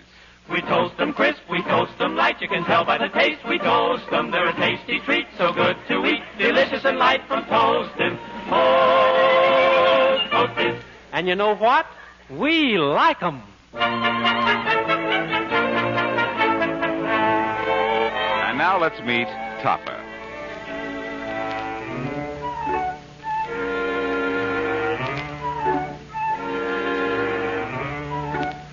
Hello, my name is Cosmo Topper. I suppose some of you have a couple of friends who are considered nobodies. Well, I have a couple of friends who actually have no bodies. A pair of ghosts named George and Marion Kirby, and the trouble they've caused me. If things continue as they are, they'll be the death of me yet. As a matter of fact, they nearly were last week. You see, last Saturday, I was in my bedroom packing when Melvina... Cosmo? Oh, Cosmo, what are you doing? Packing? Well, I have to go on a trip. Business trip, very urgent. But, Cosmo, you know my mother is coming to pay us a visit today. This business trip must have come up very suddenly. Did, Melvina, did, yes. But I only told you my mother was coming last night. When did this trip become so urgent? Last night. Oh, Cosmo. Every time Mother comes to visit us, it seems you have to go away on a business trip. Mother's only going to be here for 2 weeks. Well, I'll only be gone for 2 weeks. Cosmo, you don't appreciate my mother. Why, she and Dad were always so fond of you. Right up to the time he died, Dad wanted to make you a partner in his business. Yes, I know, Melvina. And after he died, Mother wanted to give you his business. I know, Melvina. She still wants to give me the business. Cosmo, I know why you want to get out of town. You probably imagine that you're going to keep a rendezvous with those dead Kirbys. Oh, no, Melvina, nothing like that. Well, you can't deny that you still see them, Cosmo. Why, only last night you had another of those dreams of yours. Did I, Melvina? In your dreams, you used to complain that George Kirby annoyed you. Then Marion was kissing you. And last night I distinctly heard you say something about Marion being in your lap. Yes, Melvina, I guess my dreams are getting better all the time. Well, it's about time you got that delusion out of your head, Cosmo. You know the Kirbys were buried a long time ago. Yes, and they've been kicking dirt in my eyes ever since. Well, let's not dwell on those dead Kirbys, Cosmo. We were talking about you going away. And you're not going. But why can't I go, Melvina? Well, because you've got a cold. I distinctly heard you sneeze. But, Melvina, I didn't sneeze. Well, I didn't, and there's no one else in this bedroom. Oh, there. Now, how do you explain that second sneeze? Oh, well, maybe one good germ deserves another. Oh, poor Cosmo. You are ill. Really, Melvina, I didn't. But another word out of you. Now you're going straight to bed. Start undressing. Now, go on. Get under the covers. And I'll bring you your hot water bottle. Couldn't you bring me something else? I've been going to bed with a hot water bottle for years. Cosmo, isn't it lucky Mother's coming? She'll nurse you back to health. You know what her nursing did for Father. Yes, Melvina, but he would have died anyway. Oh, dear Cosmo, get under those covers immediately. Now, go on. Give me your pants. Go on, the pants, Cosmo. You want to wear this pair, too, Melvina?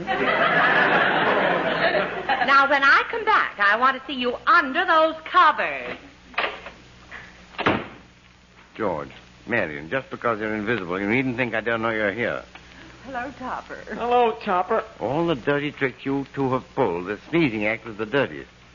When you keep a man from escaping his mother-in-law, well, no wonder they call you low-plane spirit. Well, Topsy, we couldn't help it. George has a cold. A bad cold. Sir, the ghost of the cold, and I suppose if you had a body, every bone in it would ache. Oh, Topper, this is no time for kidding. Even a ghost can catch cold, you know. I suppose you got caught with your sheets down. Oh, cut it out, will you, Topper? It's very simple. I was trying to get to heaven last night. Well, it's quite a climb. I got tired and decided to rest on one of those fluffy clouds. How should I know it was a rain cloud? And that's the way you caught cold? Don't let him hand you that. He got caught in a draft between two swinging doors. Oh, what difference does it make now? I've got the chills. Come on, Topper, move over. Will you let me get in between those warm blankets? Nothing doing. You made my bed, but I'm the only one who's going to lie in it. Oh, Topsy, dear, how can you be so cruel? George is sick. He needs medical attention. Sure, that's right. And Topper, you're the only one we could come to. George, I'm always the only one you can come to. Why don't you two stray spirits go back where you belong? But, Topper, we can't get into heaven yet. I was not pointing in that direction. Oh. Well, all you have to do is let George share the bed with you, darling. And I'll be here to nurse the two of you. Sure, Topper. Marion will be a regular Florence Nightingale. Nightingale? I suppose that's her newest way of giving me the bird. Don't be such an old sourpuss. Now, go on. Move over. Yeah, come on, will you? Come on. And don't hog all the blankets. Come on. Well, comfy, George? Oh, boy. Sure, Topper, sure. Oh, it isn't so bad with me in the same bed with you, is it? How do you feel? Like a candidate for mausoleum. Now, stop that. There's no use in being dejected. The sooner George gets better, the sooner you'll get out of bed. And how is George going to get better? Oh, it's very simple. When you get treated, George gets treated. When you take medicine, George takes medicine. Whatever you get, George gets. Really?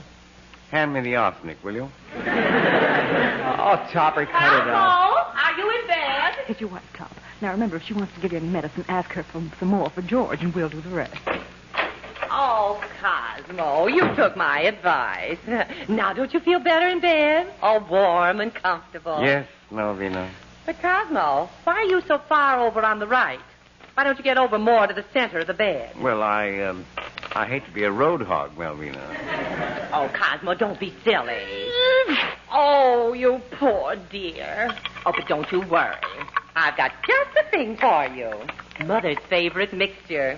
She's been enjoying this mixture for years. With or without the olives? Oh, don't be insulting. It's just a simple remedy of sulfur and yeast. No, not sulfur and yeast, Melvina. Now, open your mouth. There. That's right. Now, just 1 teaspoonful for me. Oh, that was bitter. And now 1 teaspoonful for Uncle Harry. No, Melvina, we're not going through all your relatives. I can't take any more of this, Melvina. Don't you be selfish, Top. You get some more of that medicine for George. What was that? I said leave the bottle on the night table. I may want some later. Oh, you do like the medicine. How wonderful. You drink the whole bottle down right now. Here. Come on. Help. A little more now. Come on. Oh. I'm drowning. Take that bottle away. Oh, just a little more. Cosmo, you bit my fingers. You're getting violent. The fever must have gone to your head. Oh, I'll call the doctor immediately.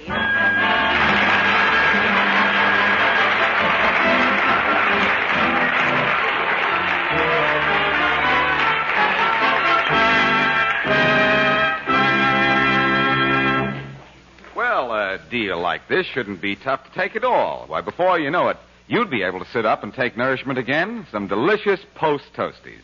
You know, there's nothing quite as refreshing as heaping bowl full of those golden brown flakes swimming in rich milk. Yes, in Post Toasties you have grand, sunny flavor combined with a bubbly lightness so that every spoonful is toasty and crisp to the last delicious bite. Add to that the nourishment value in a single bowl full of Post Toasties, and you have some idea why it's one of America's favorite breakfast cereals. You'll find that Post Toasties are rich in food energy and supply important food values of the whole grain. So that's why we urge you to buy 'em and try 'em, friends. You'll like 'em.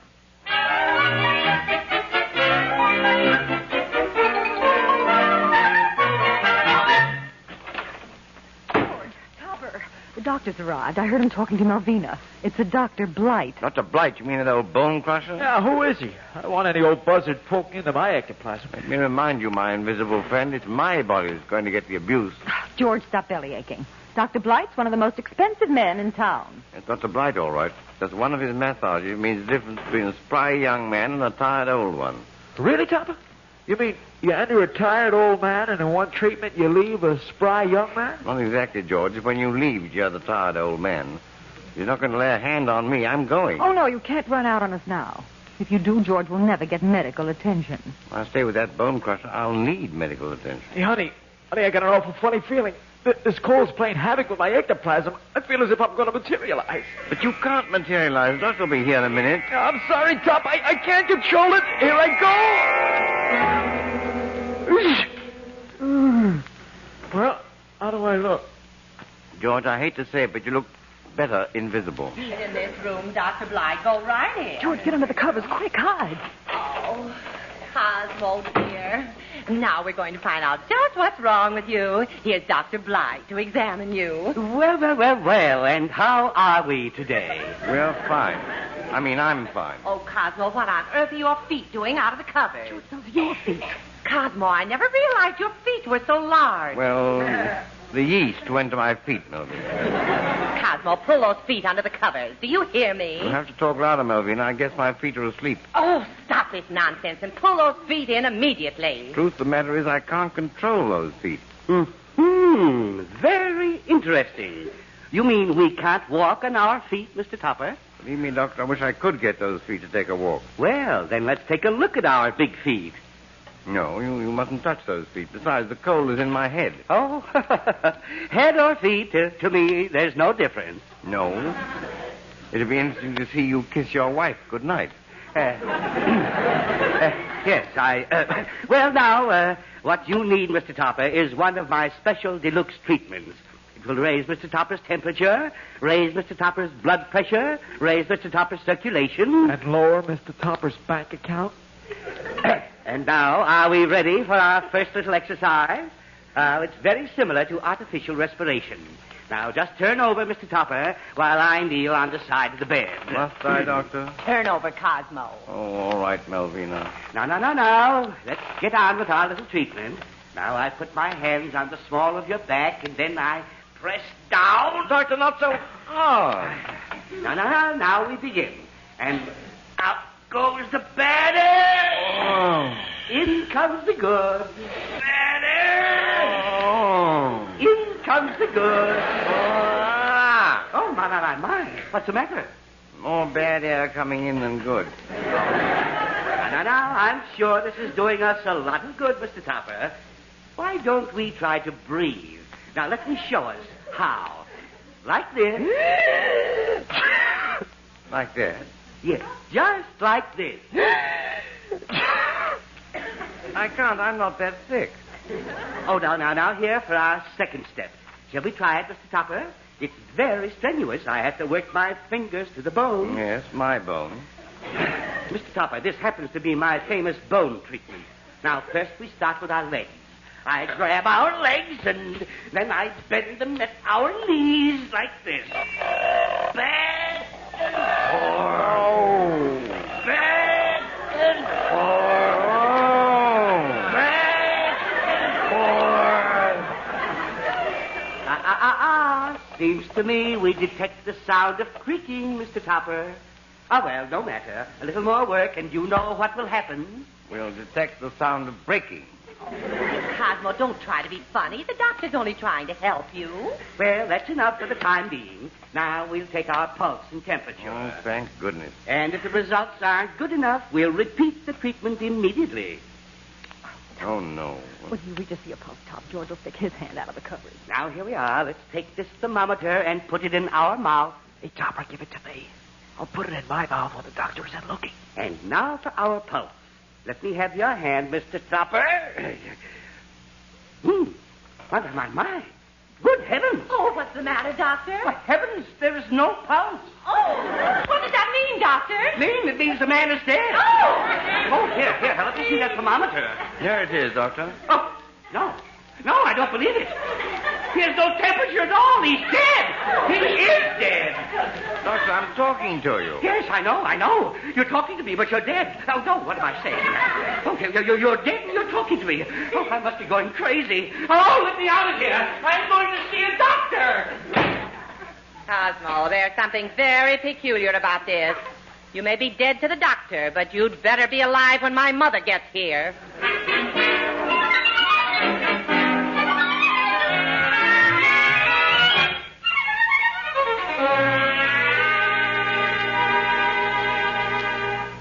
Topper, old man, thanks to you, I'm on my feet again. My cold seems all gone. Oh, it does. If you ask me, all George needed was to sleep off his hangover. I suppose George was put in the best of condition by the beating I took. Topper, it put me right into the pink. You even look in the pink. Now that you've recovered your health, why don't you two lovable spirits run off and leave me to the tender mercies of my mother-in-law? Oh, but Topsy, we're not ungrateful. Now George and I are going to help you. Sure, Topper. We have a great plan, a wonderful idea. Oh, no more of your ideas. Your first idea put me in a sick bed. I suppose your next idea will put me in a coffin. Why, Topsy, that is the idea. How'd you guess? Oh, no, not a coffin. Topper, it's so simple. If you want to get away from your mother-in-law, you'll have to get out of the house. And the doctor thinks you're dead, doesn't he? So you go out of the house in a coffin. Well, how can I play dead? Well, you could get stiff. No, the whole plan isn't feasible. To be carried out in a coffin, you must have a death certificate. We have taken care of that. When Dr. Blight was here, Marion just stole the death certificate right out of his bag. She did? Now, there's a doctor who comes to his patients prepared. But I won't. I can't. Oh, come on. Be reasonable, Topper. Mother-in-law is coming in a couple of hours. Melvina's blocking your way. You don't want to be stuck in this house for 2 weeks, do you? Heaven forbid. Well, this plan might get me out of the house, And if Melvina thinks you're dead, maybe she'll appreciate you a little more in the future. But, how am I going to convince Melvina that I'm dying? You are going to play a deathbed scene. And at the end, we've arranged for your spirit to go to heaven. My spirit to go to heaven? Aren't we carrying this plan a little too far? Don't be silly, darling. George will be the spirit. And all you have to do is say, "Heaven is calling. There goes my spirit." And that'll be George's cue to half materialize in a misty light. Sure, that's it. Now, Topper, I've got to call the undertaker, but I'll be back in time for my cue.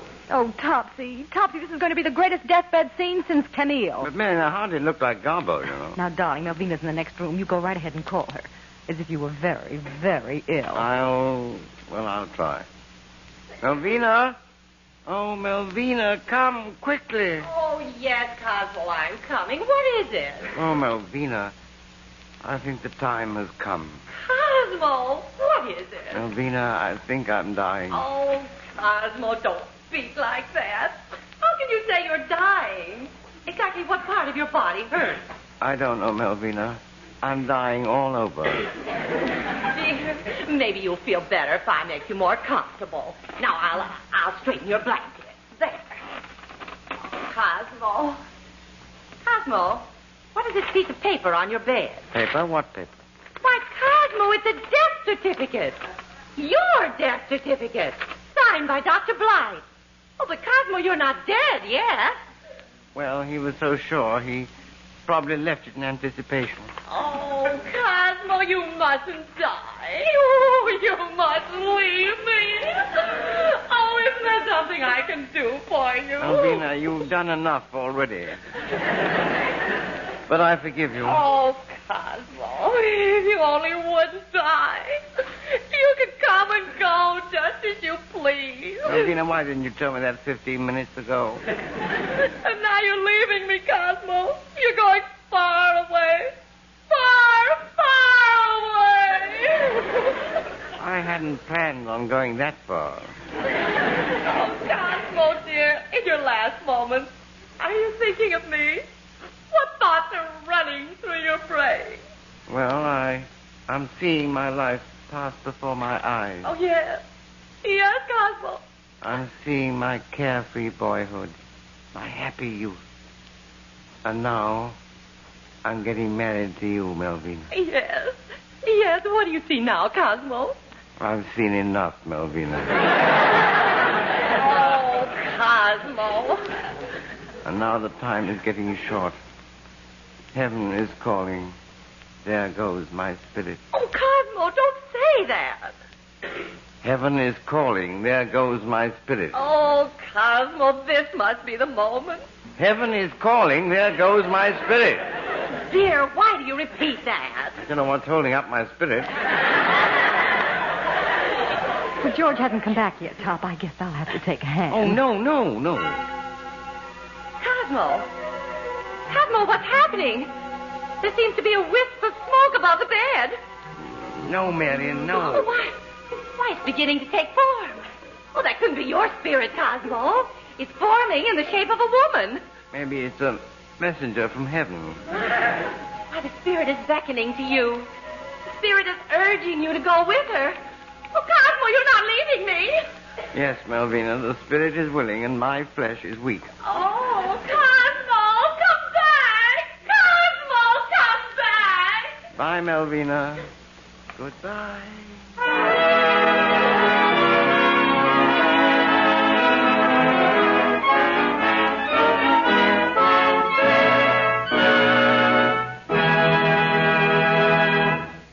Well, that ought to teach anyone to do better by the boss. Frankly, we're in favor of you men asserting your rights. For instance, if the little woman always makes you get up and get the breakfast, surprise her over the holiday. Say to her, Dream Puss, you can bring me some golden brown Post Toasties. I'm having breakfast in bed. Now, isn't that a pretty picture? And just wait till you taste that first sunny spoonful of Post Toasties. Man, you'll find it mouth-watering, really swell. Post Toasties have a grand flavor that just hints of golden summer corn, and you'll like the way they stay bubbly light the last spoonful. From then on, you'll be asking for Post Toasties all the time, because they're so refreshing at breakfast, lunch, or snack time. So demand your rights, fella. Have the wife get in some golden brown Post Toasties. You'll like 'em. We toast them crisp, we toast them light. You can tell by the taste we toast them. They're a tasty treat, so good to eat. Delicious and light from toasted. Oh, toasted. And you know what? We like 'em.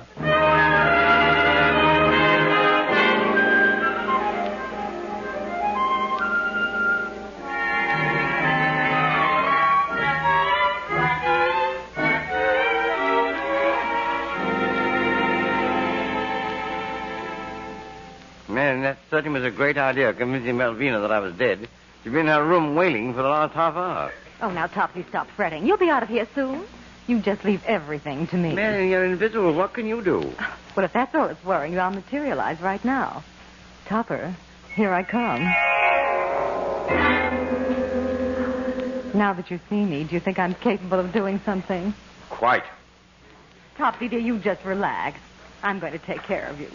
And when the undertaker comes, I'm going to be right by your side as your nurse. You're going to be right by my side, Marion? Mm-hmm. Holding your hand and smoothing your brow while you play dead. Death, where is thy sting? Oh, Topsy, there's the undertaker. All right, men.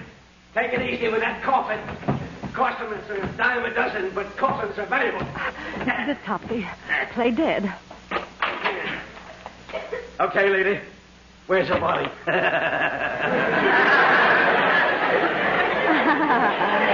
It's right over there on the bed, Mr. Undertaker. I'm the nurse for the late Mr. Topper. Oh, you're the... Hey, lady. Haven't I seen you someplace before?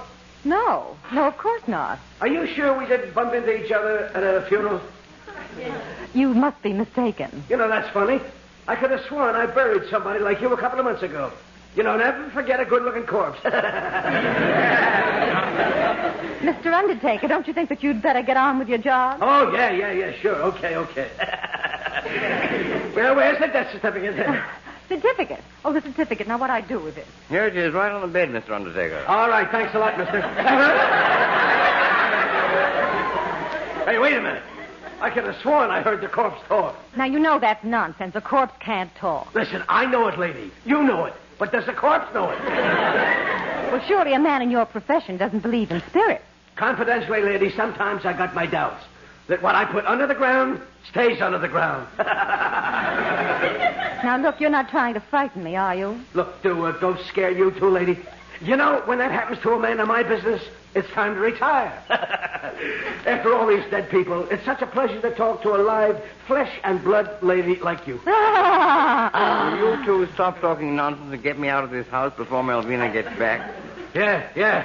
It's time to retire right now. Oh, stop shaking like a dish of Jell-O. Mister, if a dead man spoke to you, you'd shake too. What am I saying? But I'm not dead. You don't understand, Mr. Undertaker. This is all a trick to get me out of the house. Tell him I'm not dead, Marion. You're not dead? Well, of course he isn't dead. He doesn't look dead, does he? Well, in his case, it's not a fair test. Oh, don't be absurd. I'm as alive as you are. The only dead person in this room is Marion. Marion? Certainly. Me. Please, lady, look, this is no time for joking. Who's joking? I am dead. And I'm alive. You mean this gorgeous doll is dead and this dried-up little guy is alive? No, this is too confusing. I'll tell you what, I'll let you in on a secret. Huh? You worked at my funeral last year. What's that? My name is Marion Kirby. Isn't it, Topper? Of course. Who else could you be? No, I don't believe it. You don't? Well, maybe this will convince you. Watch me while I dematerialize. No, it all comes back to me now. Listen, does this window lead to the street? Man, the Undertaker jumped through the window. What'll we do now? Oh, Topsy, there's Melvina. Now we're trapped. Jump into bed, quick. But I tell you, Mr. Topper, I did not sign our death certificate. That's why I returned. Oh, it doesn't matter, Doctor. Poor Cosmo. Oh, this terrible tragedy. Oh, hello, Melvina. Oh, Cosmo. We thought you departed for a better place. That's what I was trying to do all day. But my spirit deserted me. Oh, Cosmo, this is wonderful. A miracle's come to pass. Oh, Dr. Blythe, thank you, but we won't need you any longer. Just a moment. Let us take a look at Mr. Topper, shall we? We're not going through that again, are we? Well, Mr. Topper. Are we given to blushing? Why, no. Perhaps we just ate a sandwich with ketchup? Of course not. Then how do we feel? Fine, in the pink. Mm-hmm. You should be. You've got measles. George didn't have a cold. He had measles, and I had to catch them. Oh, well, Cosmo, you're very fortunate. Mother will be here any minute to nurse you. Oh, heavens. Just a moment, Mrs. Topper. We won't be able to have any visitors. We'll have to be quarantined. No one comes in and no one goes out for 2 weeks. But that means Mother won't be able to visit us? Measles. Lovely measles. Why didn't I think of getting them before? Oh.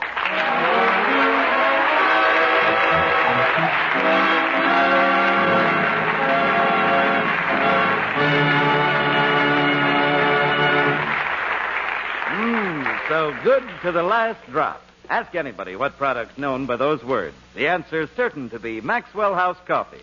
For generations, those famous words have stood for coffee that's especially rich, mellow, full-bodied, and served piping hot or frostily iced. The flavor is dependably satisfying. For Maxwell House stands the test of fine coffee, the test of icing. Yes, more people buy Maxwell House than any other brand of coffee in the world, because it's truly good to the last drop.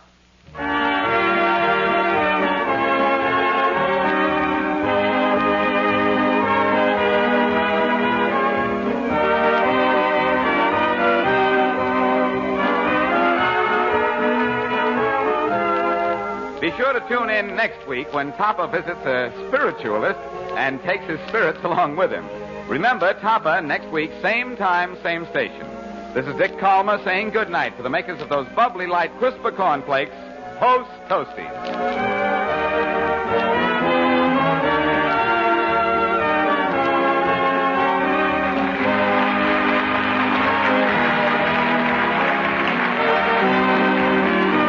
This is the National Broadcasting Company.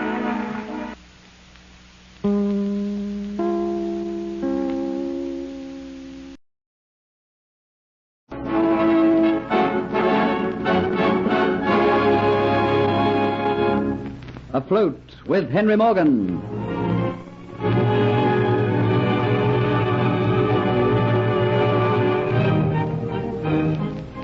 The notorious buccaneer Henry Morgan captures the Spanish ship. This is tragic news for the Spanish governor of Cuba, Don Pietro Pizarro, because the ship contains some of his own personal treasure, including a fabulous Aztec necklace.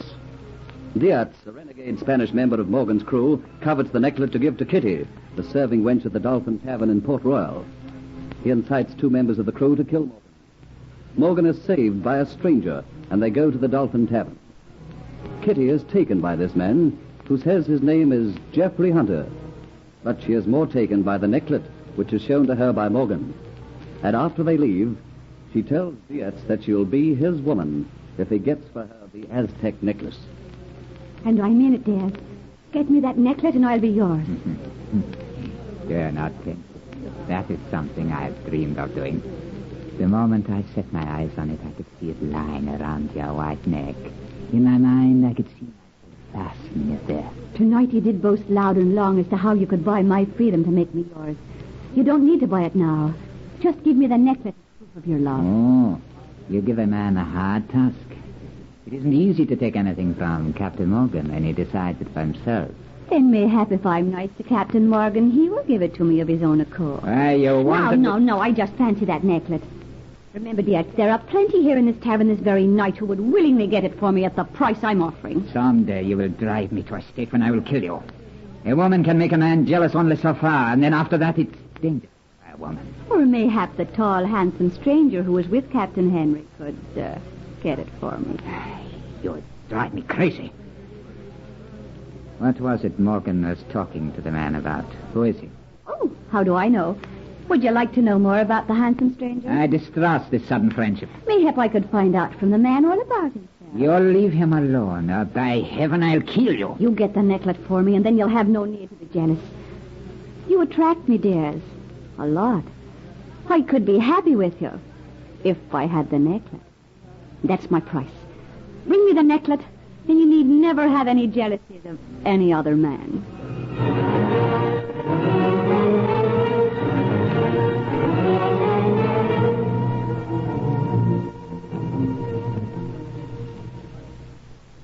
Captain Morgan, I beg of you, please go back to the ship and put that necklet in some safe hiding place. So it is careful you are over my health, is it? 100 men tonight wanted to get their hands on it.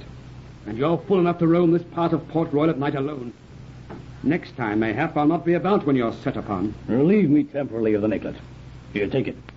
Take it back to my ship, the Flying Gull.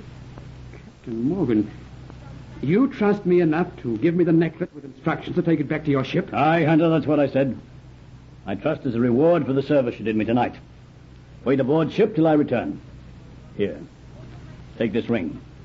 Show it to the man on watch, and he'll know that you've come from me. He'll take you to my quarters.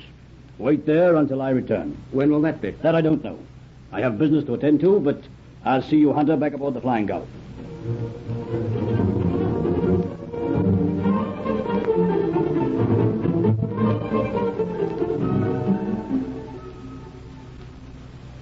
So, you're back again, Morgan. Yes, Sir Thomas.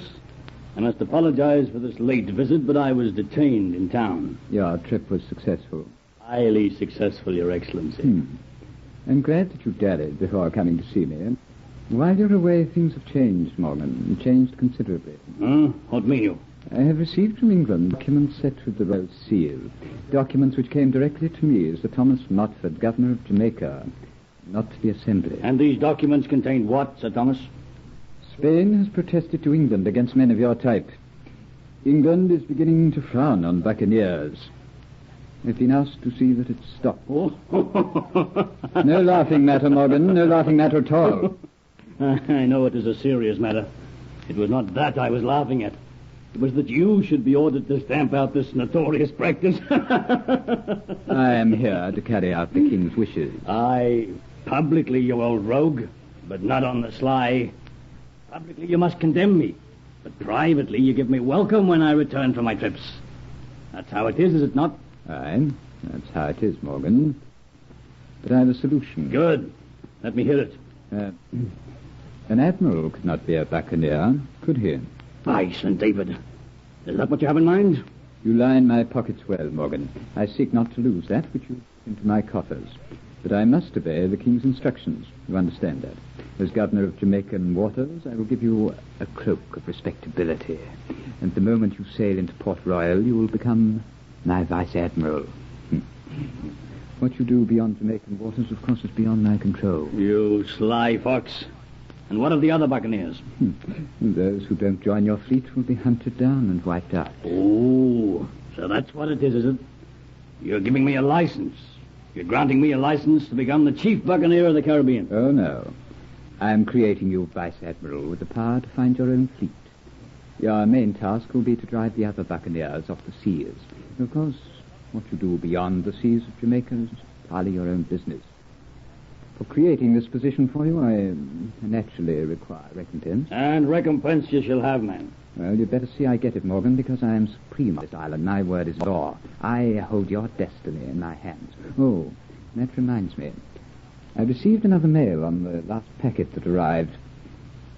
Can you set sail almost immediately? Aye? For what reason? The ship called the Elizabeth Ann is due in any day now. I want you to go and meet her. Give her protection and bring her safely back to Port Royal. For what reason? Oh, there's a kinswoman of mine aboard her, Antoinette de Lacy. She's French and a distant relation, you know. Her parents have died, and she's coming to join me here in Jamaica. So I'd like you to meet Elizabeth Ann and bring her safely to Port Royal. You're sure that is the reason? You're not sending me out to a trap, are you? Trap? Oh, why should I, when you lie in my pockets and I've just made you Vice Admiral? That office might have been created to throw dust in my eyes. You might fear me and wish to lull my senses with false promises and have me sail into a trap. But why? Because the king's told you to be rid of buccaneers and you fear me. I don't trust you, Sir Thomas Motford, Governor of Jamaica. I know you for what you are. I'll meet your vessel, but I'll be well prepared. Oh, this is all unnecessary. So 'tis unnecessary, think ye? I know, Sir Thomas, that you'd sell me into trouble if you thought it was to your advantage.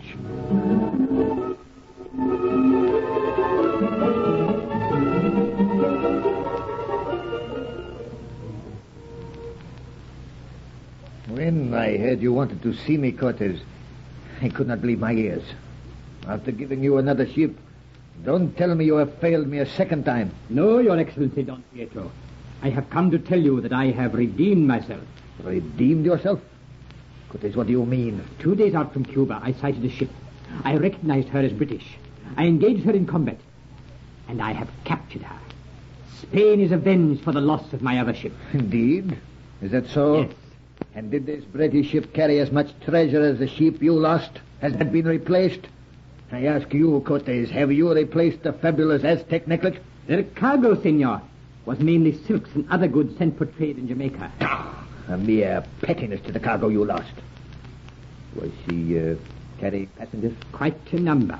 We will send them and a crew to the slave markets. They will at least bring back some small return. But when I think of the loss of the Aztec necklet, I feel bitter about the whole thing. And you come prattling about the price you have taken. Mayhap, Your Excellency, there is something of great value aboard the ship. Well, what is it? I discovered amongst the passengers of the Elizabeth Ann a girl, very beautiful. And she will fetch a good price. Don Pietro, you mistake my meaning. You will see for yourself. She is not English. She is French. Her name is Antoinette de Lacy, and she is a kinswoman of Sir Thomas Motford, Governor of Jamaica. She was sailing to Port Royal to join him. Oh, this is interesting. You have kept the woman safe? When you see her, you will understand it was with difficulty. But I succeeded. I took the liberty of bringing her with me here into your home. She waits outside in the anteroom now. She speaks quite fluent Spanish. Bring her in. Bring that woman in here. Rosia, Senor, please help me. Don't harm me, please, I beg of you. Senorita, there is no need for you to be afraid. Please don't send me to the slave market. I beg, I beseech you. It would seem, Cortez, that Mademoiselle de Lacy thinks we ill-treat women. You need have no fear, Senorita. You shall be taken care of, looked after. Did I hear you doing, Papa? Mademoiselle Antoinette de Lacy, I want you to meet my daughter, Dolores. Dolores, take the mademoiselle. She will tell you all about herself.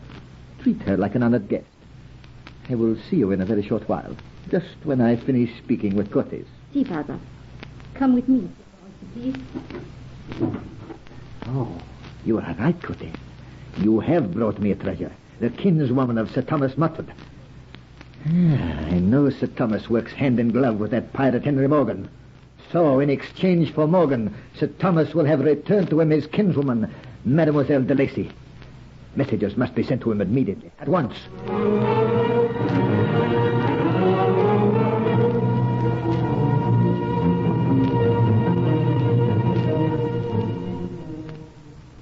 Well, Dolores, what do you think of our guest? Father, have you sent messages yet to Sir Thomas Motford? No, child, not until tomorrow. Then, Father, do not send them. Huh? Why not? I have been talking to Mademoiselle de Lacy, asking her about herself. Well?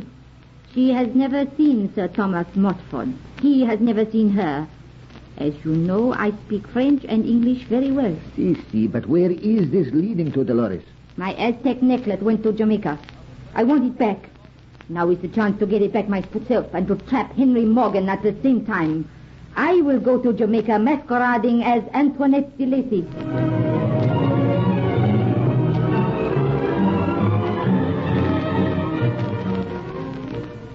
How will fare this beautiful Spanish spy on the island of Jamaica? Listen to the next episode of Afloat with Henry Morgan.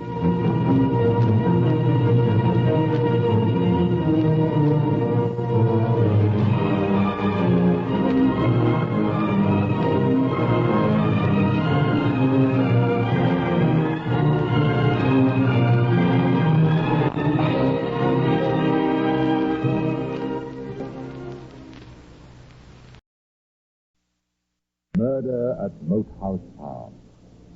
Sounds like a blood-curdled melodrama, doesn't it? But it isn't. It's the title of this week's Facebook history from Scotland Yard. Murder at Moat House Farm headlined the London newspaper some 50 years ago, and pages were devoted to telling the story. I may remind you that newspapers were newspapers in those days, and not 2 pages of bad news and advertisements of things you can't buy or can't afford. Moat House Farm was an Elizabethan house in Essex completely surrounded by a moat, as it were on an island, lonely and desolate. An ideal background for a writer of crime stories, in fact. Locally, it was spoken of as creepy and too full of spooky nooks and corners. Even the house agents described the property as quaint, which was non-committal anyway. It had stood empty for years, but eventually a buyer did materialize. He was rather quaint himself and seems to have chosen the right setting. His name was Dougal, Mr. Samuel Dougal. Directly the deeds were signed, he put in hand extensive repairs and alterations to the farm. And while waiting for it to be made habitable, he engaged rooms nearby for himself and his wife at a Mrs. Wiskenden.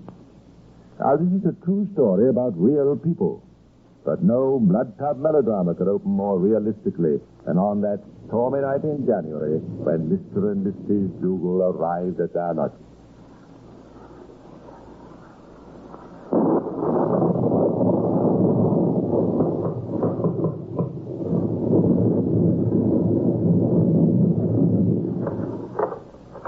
Mrs. Wiskenden? That's right. I'm Samuel Dougal. Oh, good evening. And this is my wife. Good evening. You got my telegram? Oh, yes. Do come in. Oh, what a terrible night. Just leave the luggage there. I'll see it taken up. Is this the little dog? Yes. I do hope you won't mind. He's very good and most obedient. Won't you, Jackie? Oh, I love dogs. Do come straight in. You must be frozen. Have a nice fire and supper nearly ready. Now, that is kind of you. What a cozy little room. Isn't this nice, Camilla? Just what we need, eh? Are you feeling all right, sweetheart? Here, let me take your coat. You'd like some tea, I expect. I would, thank you, more than anything. Now, don't get the kettle on. That's better. Well, so far, so good. We ought to be all right here until the farm's ready. I'm in no hurry, Samuel. When we passed the house just now, I found myself almost wishing you hadn't been so anxious to take it. Oh, I don't know, but it made me shudder. Oh, nonsense, darling. When it's all cleaned up, you'll love it. Besides, Samuel, it cost me too much money. Oh, my dear, it's a very sound investment. There's always a market for these genuine old places. We shan't see many people either, shall we? It's so very isolated. Just the place for a runaway couple. We'll buy a trap and drive into town sometime. What do you say? Oh, yes, Gertie. Gertie? By dear, that looks good. If you're going to spoil us like this, Mrs. Wiskenden, well, I shall never get my wife to the farm. Come on, dear. You'll gather that Sam was quite a cheerful fellow, with somewhat of an appeal to the ladies. Mrs. Wiskenden even found him fascinating. And what of his wife, Mrs. Dougal? Oh, I'm afraid he didn't think him so fascinating. In fact, she thought he was But I must hasten to point out that the lady Sam had brought with him wasn't his wife. He deserted her long ago. But a misguided Miss Holland, whom he had persuaded to run away with him. This, of course, was not known to the landlady, Mrs. Wiskington. During their stay, she found them a most devoted couple, and she got on especially well with the lady. In fact, when the time came for them to move to the farm, the parting was quite touching. The cat's here, Mrs. Dougal. Oh, thank you, Mrs. Wiskington.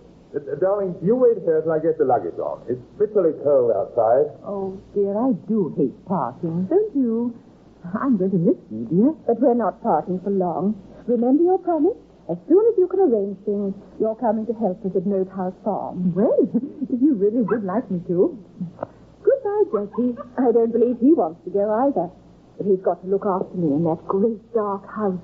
All ready, dear? Well, it's goodbye, Mrs. Wiskington. I'll never forget your kindness.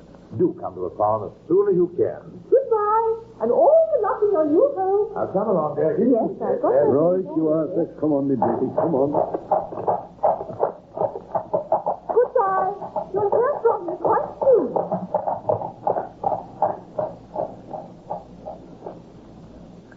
So the runaway couple took up residence at Moat House Farm. Or shall we say the poor lady walked straight into the trap? I wonder if she didn't suspect Dougal, or perhaps she'd have risked it just the same. The power so many criminals have over women always astonishes me. Camilla Holland was completely obsessed by Sam Dougal and didn't see, or refused to see, that he was using her purely for his own ends. Heaven knows they were plain enough. Camilla's disillusionment began when another woman came on the scene. Another woman in the person of Florrie Harris, a housemaid engaged by Sam. She'd been with them only a few days when Camilla noticed the girl was upset. What's the matter, sorry? Perhaps I shouldn't tell you. I don't like telling you, really, I don't. Why, what is it? Have you done something wrong? Why, no, I promise you it wasn't none of my fault. Well, come then. What is it? It's about Master. I wouldn't have said nothing, but I was frightened. Frightened? What about? This morning when I was getting your tray ready, I suppose he must have crept up behind me. Before I knew what was going on, he had his arms around me. I tried to scream, but he put his big hand over my mouth. I struggled and got away, and then he left the kitchen. Oh, I'm frightened it might happen again. I see. Oh, now I made you angry. I didn't ought to have told you. I'm not angry, and you were quite right to tell me, Florrie. But don't worry. I'm sure it won't happen again. Oh, there's the master. You'd better go. Oh, and Florrie, be sure to carry on as if nothing had happened. Very good, thank you. Hello, my dear. You are up early. Are you going out? I've been out already. Oh, have you? To the bank. And what about? I heard from them this morning that I was overdrawn. I naturally thought there must be a mistake. Oh, some check you wrote and forgot, I suppose. No, I haven't forgotten. That check I gave you for £60 has been altered to 600. Oh, but I remember that quite well. There were several other bills you wanted me to pay, and we decided to make it 600. Did you? Why, of course we did.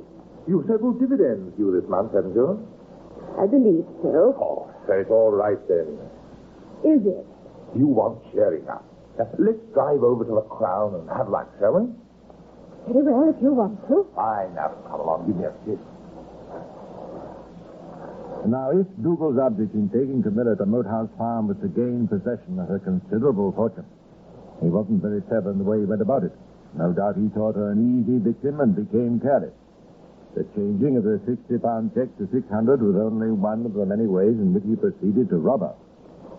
Although miserable and dejected, Camilla might have dragged on with him, but Sam seems to have had little knowledge of the way the mind of a woman works. He could have cheated, neglected, and even cruelly ill-treated her, and she might have stayed with him. But if he thought that any woman, even one so gullible as Camilla, would put up with his continued crude love-making with Florrie, he was very much mistaken. Open the door. Who's there? It's me. Oh, Mrs. Dougal. Quiet, you little fool. Quiet. Oh, shut up. Shut up. What's the matter? What happened? Oh, Mrs. Dougal. Oh, it's all right. Oh, come now. Tell me what frightened you. Oh, he was there outside. He just went off. I found it. I was frightened. It would give way. Oh, you won't leave me.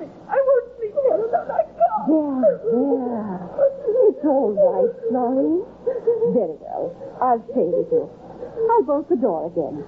Come now, get back to bed and I'll squeeze in with you. I can't stay in this house any longer, really, I can't. Now, come, Florrie, you wouldn't leave me. Oh, I'm sorry, but I simply couldn't stay another night in this room. Well, you shan't. You shall share my room. Oh, but that wouldn't be right. Never mind that, I'd like to. I shall feel happier myself. Now, that's settled. Now, try and get some sleep. Good night. Good night, dear.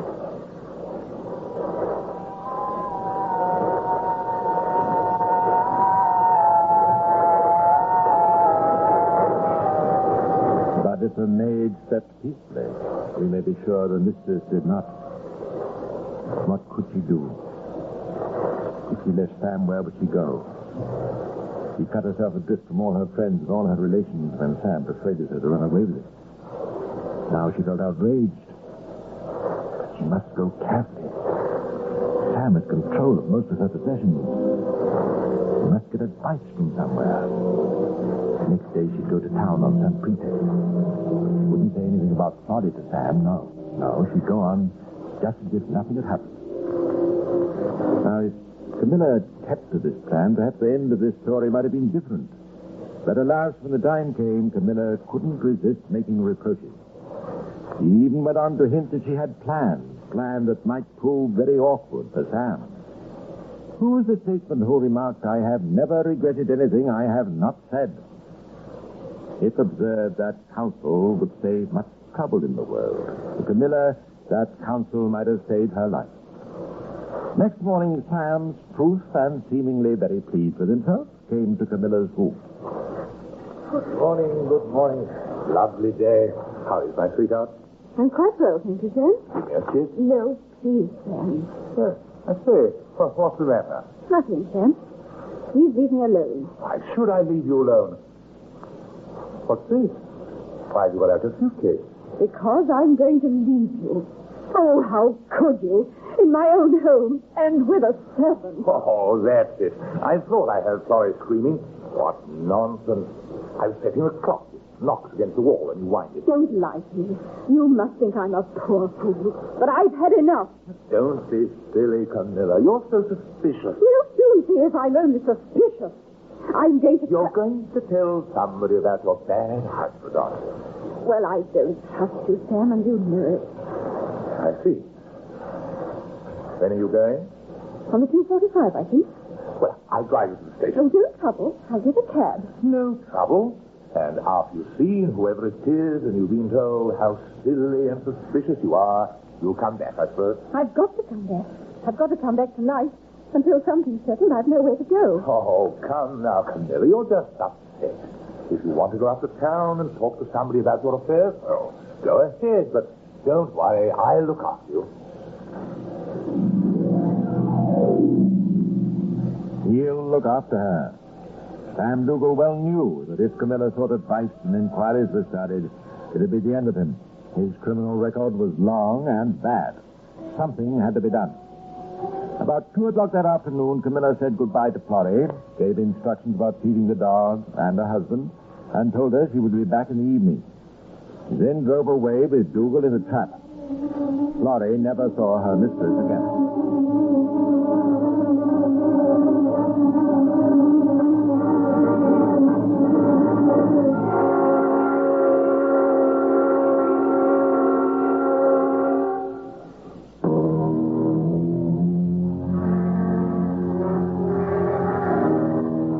At 9 o'clock in the evening of the day Mrs. Dougal left for London, Sam told Florrie he was going to the station to meet the train.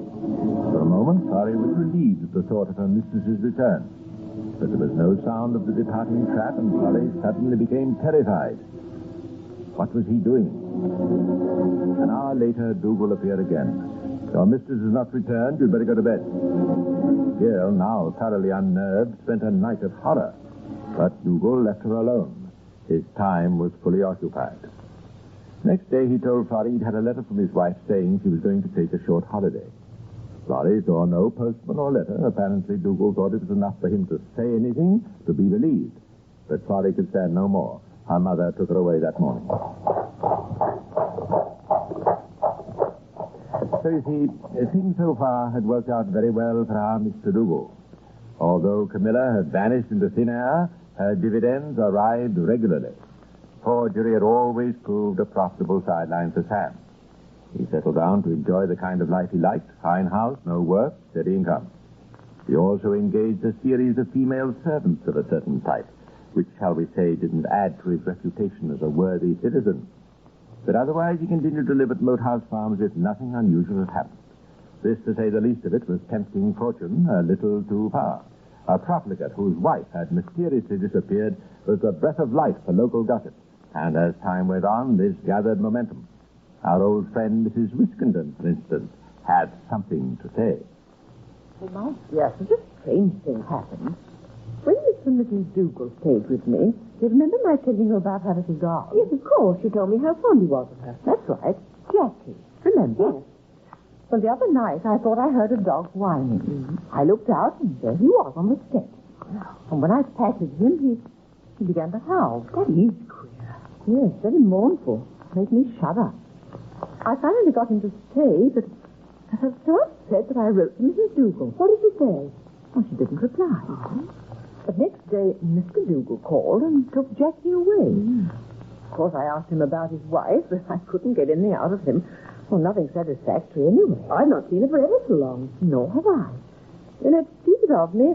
I keep hearing that little dog howling, and I have a funny feeling that something is wrong. Don't you give me the creep. Yes, it is funny. Where is Mrs. Dougal, I wonder?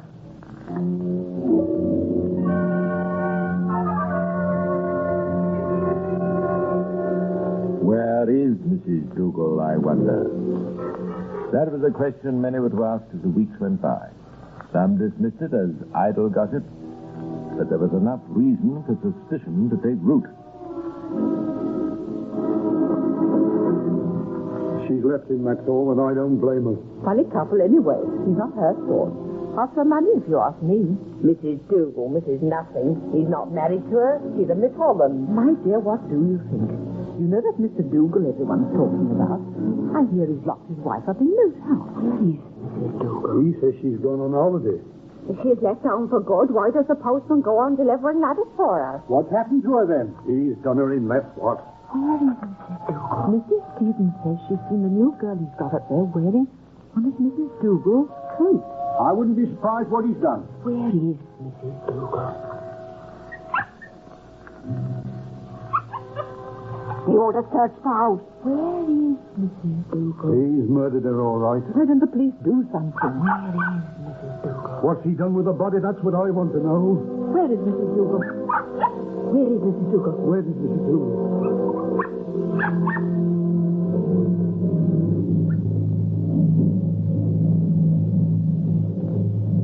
So, one day in March 1903, Chief Inspector Scott of the Essex Police paid a visit to Moat House Farm.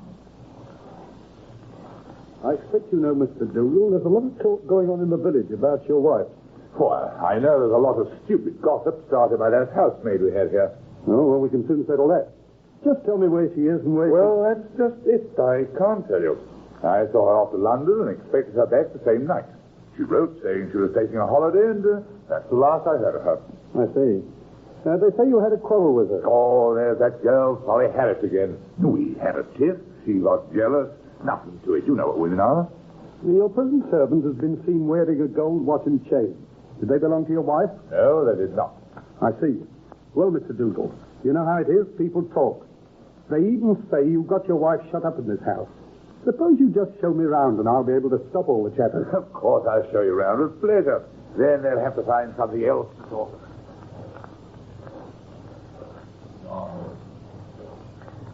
Chief Inspector Scott found nothing to arouse his, suspicions, but Dougal, it seems, was not completely satisfied with his easy acceptance of his story and decided, rather late in the day, to make his getaway.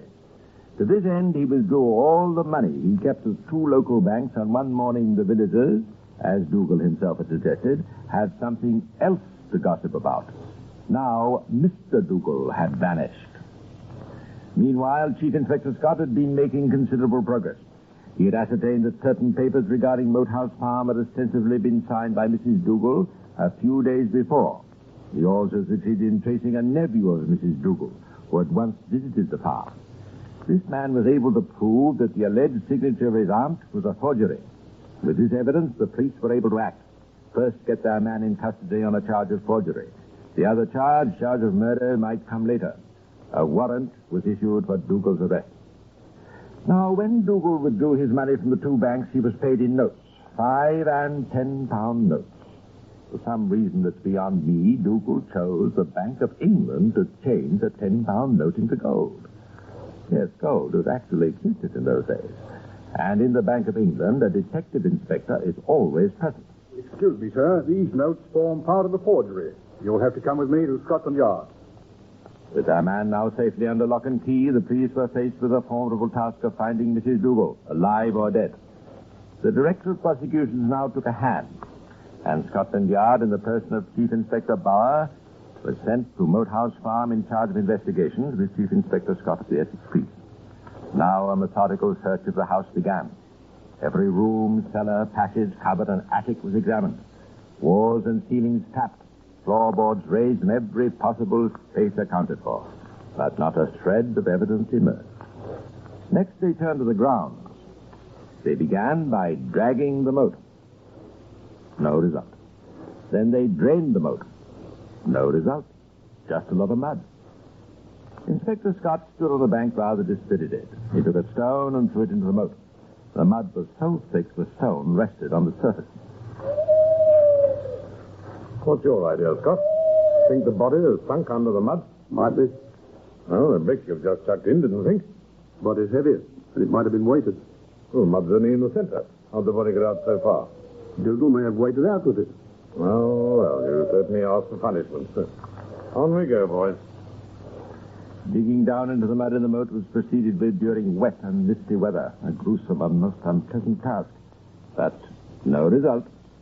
Scott had a fine team of men, and when he called them off after 5 days of dreary disappointment, he began to feel that they might be completely on the wrong track. One night after dinner, Scott and Bauer lit their pipes and took a stroll round the grounds. You know, this garden here might be very pretty if it was looked after. Good soil, nice shrubs. Yeah, funny the way the soil there is. Look at that strip down there where that little dog's lying. Those bushes, sort of stunted. Eh? Oh, no, they're not stunted, they're young. Wait a minute. Look at the turf. That's new, too. I'll bet that wasn't sown many months ago. Well, now. It's quite a long strip. 5 to 10 yards. Leads to the most. Here, I'm going to go down. Yes. Give us a hand. We'll be careful. You know what I think it is? It's a ditch that's been filled in. Filled in? Filled in. Think you ought to dig it out? I think we ought to. We'll get the boys started in the morning. But the boys didn't want to start in the morning. They wanted to start that night. The earth was not fully settled in the newly filled-in ditch, and they made good progress. Rather a grisly spectacle. A team of 5 or 6 men, a journalist standing there agog, waiting for news that the crime had been solved. The men dug down a foot. 2 feet. 3 feet. 4 feet. A feeling of failure spread through the company. The journalist walked off to get a drink. The digging became slower. At 4.5 feet... Go and get some rest, boys. I don't want you dead, too. Yes, there's no use breaking your back. There's nothing here. We'll pack up in the morning. All right, guys. Inspector.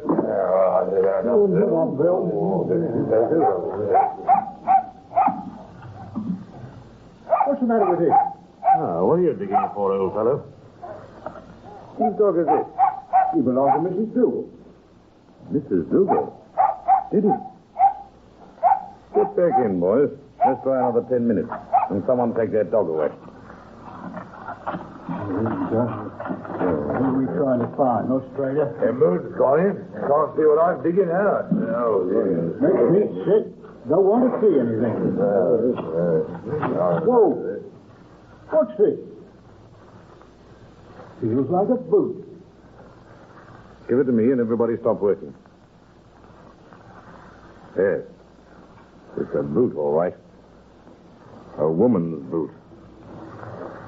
We'll wait till the moon comes out again, and then we'll dig very carefully around the body.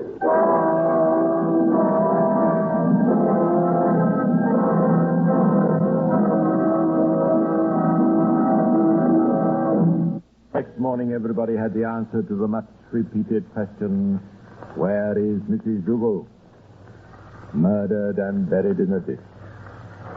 The Scotland Yard expert, Dr. Pfeffer, was called and testified that the cause of death was a bullet shot in close quarters. Dougal was proved to have had in his possession a revolver of similar caliber. Strangely enough, the only person who seemed in doubt of the outcome of the trial was the prisoner himself, and when the jury brought in a verdict of guilty, he appeared almost surprised, and tears trickled down his face. When the day of execution arrived, Dougal, still maintaining his innocence, walked to the scaffold. The noose was adjusted, and the executioner put his hand on the lever. At this moment, the chaplain in attendance asked in a whisper, "Guilty or not guilty?" And through the white hood which covered Dougal's face came the answer, "Guilty." Just as the noose tightened and the body was consigned to the pit below.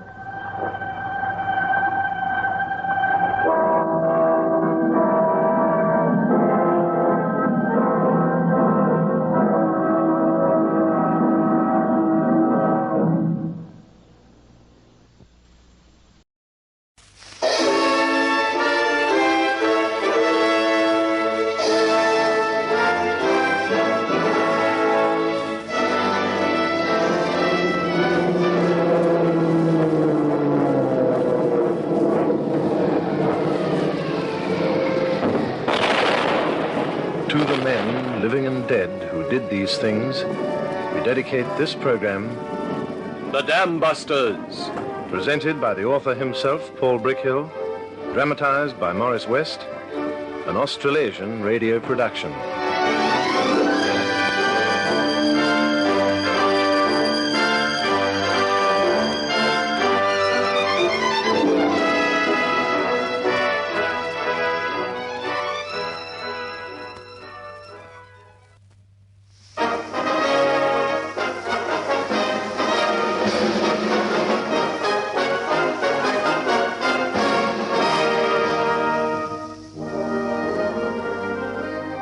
Good evening, this is Paul Brickhill. The air crews were thoroughly disgusted with the result of the Pas-de-Calais raid. They had carried out the most accurate high-level night bombing of the war, and yet, because the markers had been off the target, so had their bombs. Cheshire and Martin decided that 617 Squadron would have to develop its own method of marking targets, but they were quiet about it and made it a personal affair. Between the two of them, they would find out how it could be done. Mickey, bring those aiming point photos over here. Here you are, Skipper. Spread them out like a good chap. There you are. Now, look here, Mickey. That small black point there is the actual target. Mm-hmm. All round here are the marker flares which were dropped by the Pathfinders. Now, by slide rule, you see, every one of those markers is about 350 yards off target. I don't get it, Skipper. The marker Mosquito was flying on pilot beam. The markers were dropped at the exact spot indicated by the beam intersection. Oh, I know that, Mickey, but let's just go on a bit further, eh? You see, here, here, and here.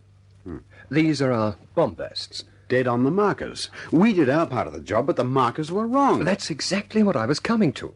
These photographs prove two things. First, that our bombing is dead accurate. And secondly, that Pathfinder marking is not accurate. Well, let's be exact, eh, Mickey? Pathfinder marking is accurate for an area, but not for a pinpoint target. Do you agree? Yes, I do. The question is, how do we solve the problem? Well, we've got to find a method of accurate marking. All these rocket sites are small targets. They must be clearly lit. There's one way of doing it, you know, Skipper. What's that, Mickey? Parachute flares. Scrap the ground marking and use parachute flares. They'll light up the whole target. Then we make it a low-flying job. That's right. After all, that's the way we were trained. It would mean scrapping the high-level bomb site. Yes, I know that. But it'd mean at least that we would be on target. I think it's the only way, Skipper. So do I.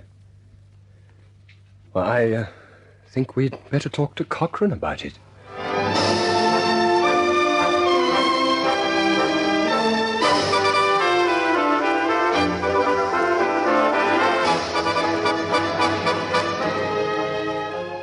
And that's the way we see it, sir. Give up the high-level technique and come back to low-level work. You agree with this, Martin? Completely, sir. I don't like it. I don't like it at all. Why not, sir? First of all, low-level bombing can be successful, but our experience has proved that it's horribly expensive in men and machines.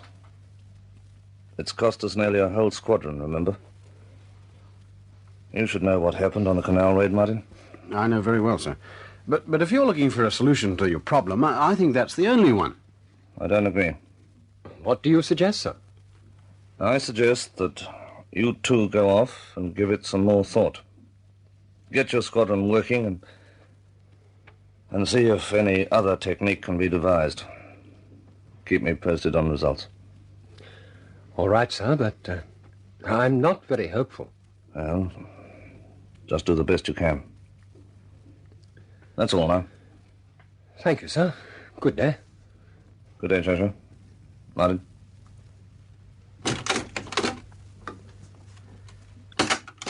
And that's that. We're back where we started. Yes? Any suggestions, Skipper? I think the best suggestion is to try and change Cochrane's mind. Do you think you can? Well, I think I could, if we had sound results to show with low-level techniques. Well, let's try 'em. We'll do that, Mickey. We'll start working the boys as soon as we get back.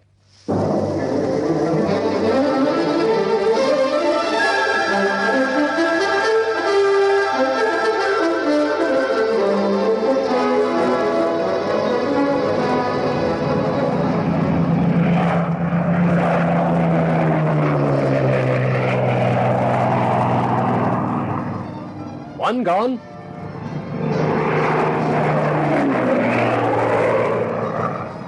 Two gone.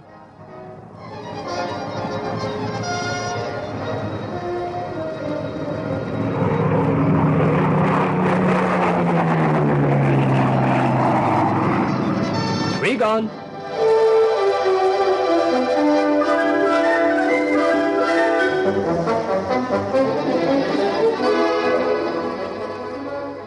It's no use, Skipper. It doesn't work. The bomb lands accurately enough, but the trajectory is so flat that the bomb tends to bounce and skid. Every one of them this morning ended up 200 yards off target. I've been looking at the night results, too, Mickey. The boys are shooting well past the range target before they even see it. I'm afraid we haven't got much to show, Cochrane. I think we'll have to... Cheshire speaking. Yes, sir. Good. When? All right, sir. We'll expect you. Oh, yes, sir. We'll be ready. Goodbye, sir. That was Cochrane. Anything new? Yes, there's a new op coming up. Cochrane's flying down to brief us tomorrow night.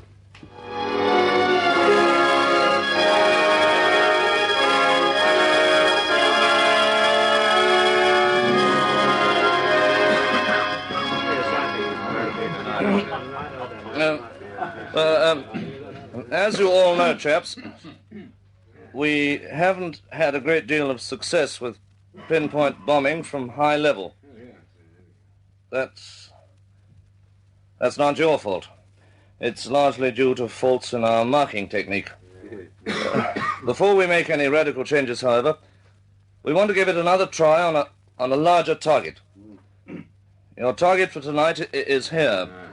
It's a large armament factory on the outskirts of the Belgian town of Liège. Yes, well, at least we'll be able to see it, ruddy thing. That's why we chose it. Now, would you take over from there, Cheshire? Very good, sir. Now then, chaps, the mosquitoes will go in first. They'll be using oboe again. As you all know, that means that 2 radar beams will be transmitted from England. They will cross right over the target. That means the Pathfinders won't make any mistakes. Once the flares are down, it's up to us. It's about time we did something. The records haven't been so good so far. Yes, well, let's see what we can do tonight. What's the flak position like tonight? It's dirty. The coast defenses are heavy, and whatever way you approach the target, you'll still strike trouble. You don't see. You see here, and here. They're all heavy batteries. The target itself is heavily protected. What's the weather like? Not so good. The best we can hope is that it will stay moderately clear. All in all, it will be an uncomfortable trip, but it is a short one. Any more questions? All right, chaps. Take-off time 21:30 hours. Check your watches.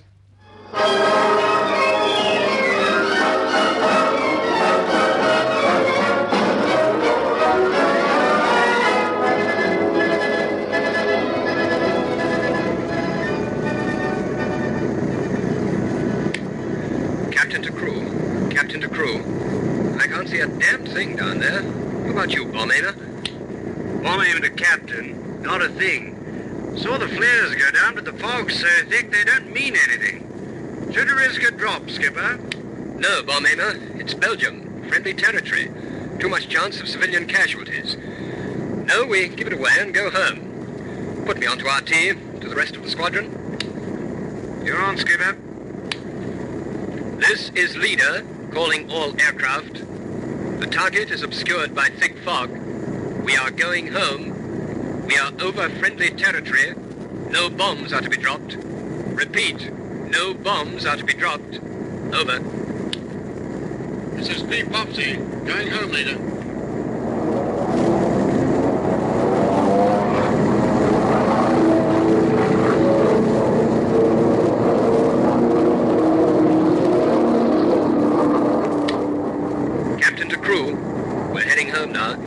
Watch out for fighters. Rear gunner, can you see any of the others? M Mother astern into port. Q Queen is starboard. Hello, she's got a fighter on the tail. Thank goodness, blazing away. They're diving. The fighter's sticking close. God, he's hit, Skipper. In the fuel tanks. He's on fire, Skipper. He's blown up. He's blown up. Captain to crew, Q Queenie gone. Watch out for fighters. I am going down to 400.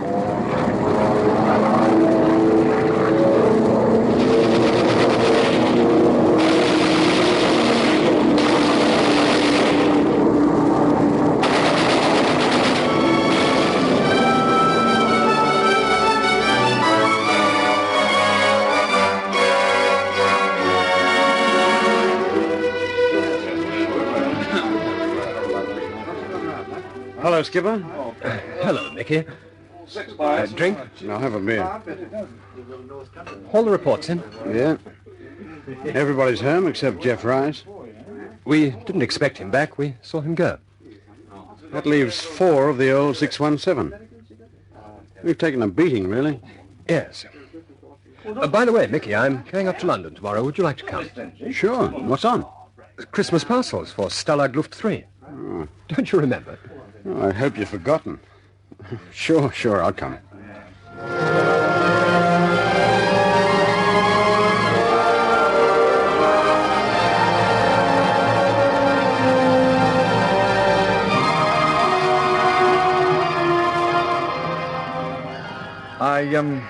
I've been taking a look at this proposal of yours, Cheshire. I don't think you realize what you're taking on. Why, well, there's nothing to it. It's just a chicken run. We paint the aircraft white, put red crosses on the fuselage, come in low over the Baltic at sunrise, drop the Christmas parcels on Sagan, and hop out again. Well, it's risky, but we'll have surprise on our side. I think we'll get back all right. Mm-hmm. What do you think, Martin? This is the boss. You'd better talk to him. What's your real objection? I could think of 20 objections to your end of it, but I won't even bother to mention them. My principal objection is the prisoners themselves. Oh, don't tell me they wouldn't welcome Christmas parcels. Oh, no, they'd welcome them all right. Well, can't you see what would happen? As soon as you start dropping parcels, the prisoners would rush into the compounds and pick them up. Well, fair enough, wouldn't you? Yes. But look at it from the Germans' point of view. They won't think about Christmas parcels, they'll think you're dropping weapons. As soon as the rush starts, the boys will be mowed down. It'll be sheer slaughter. What have you got to say to that, Skipper? Well, nothing. I just didn't think of it. I just didn't think of it.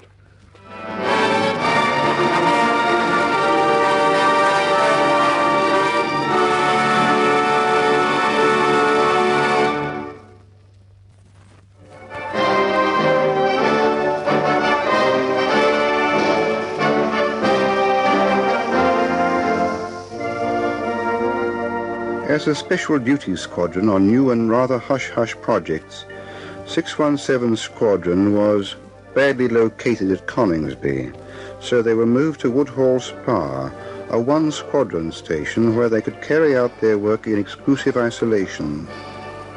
Of course, Cheshire and Martin were itching to try out their new marking technique, but the military situation in Italy caused a different type of job to be found for them, one which was considered ideally suited to the squadron's dam-busting abilities. Well, you see, this is our problem, Cochrane. As you know, our forces have been pinned down for months now on the Anzio beachhead. You see, we've been building up our forces slowly and with a lot of casualties. And, well, we believe we're just about strong enough for a breakout now. Well, none before time. It's been a messy business. Cochrane, our real problem is that the Germans are pouring reinforcements in through the north of Italy. We've been trying to smash their communications by bombing raids from North Africa, but it still isn't enough. Well, what do you want us to do?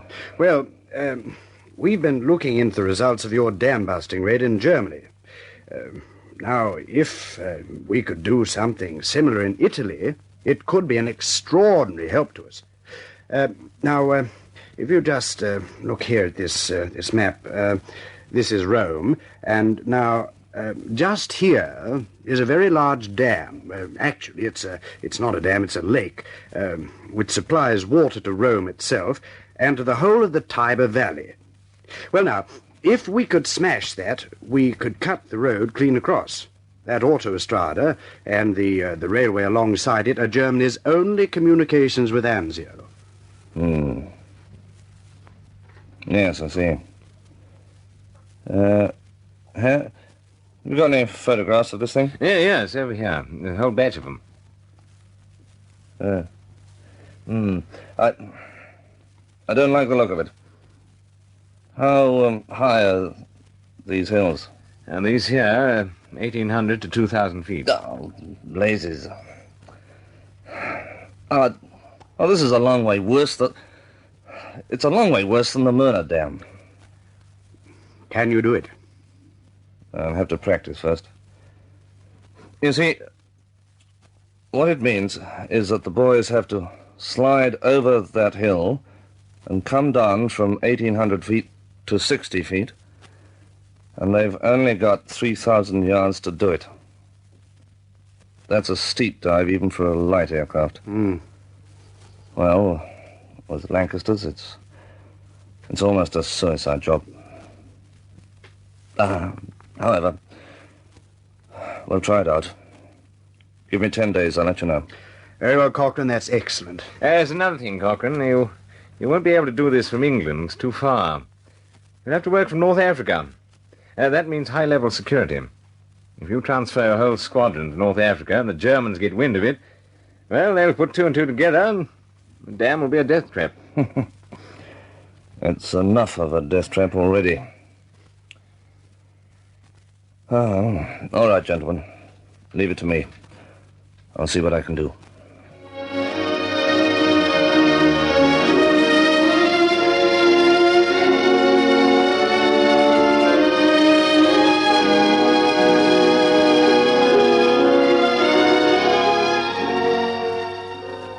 And that's the proposition, Cheshire. It means low flying again, and you know I'm not very happy about that. I think the boys will be happier than you are, sir. I doubt it. When they see what they've got to do. How are you going to train them for this job? Martin here's got some ideas. I quite like them. Well, sir, the crux of the whole thing is to slip over the hill at 1,800 feet and get down to 60 by the time we're over target. That's right.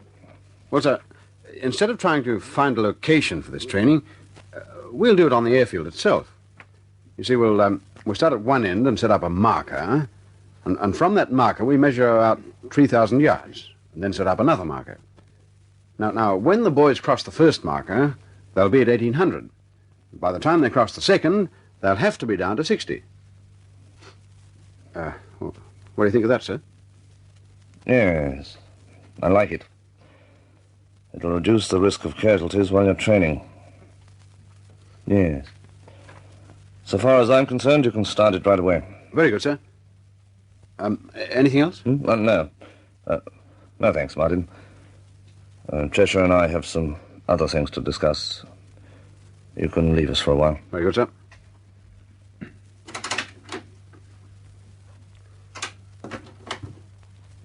He's a good man. One of the best. I wonder you didn't give him the squadron instead of me. Well, one of these days I'll tell you about that. Now then, Cheshire, we come to our next problem, security. You'll be working from North Africa. The point is to prevent the Germans from hearing about it. That's been worrying me too, sir. No matter what precautions you take, some fool is sure to talk. Yes. Then why not give them something to talk about? What do you mean, sir? I've been able to get my hands on a lot of Arctic equipment and de-icers, special heating gear, and a whole lot of Arctic clothing. Suppose we ship it down to Woodall, make a big song and dance about security, put a guard on the hangar, and try to make it look like a hush-hush operation. Then the boys will think they're going to Russia. More than that. When we tell them, as we will, that they're going to North Africa, they won't believe a word of it. What's more important, they won't even bother to talk about it.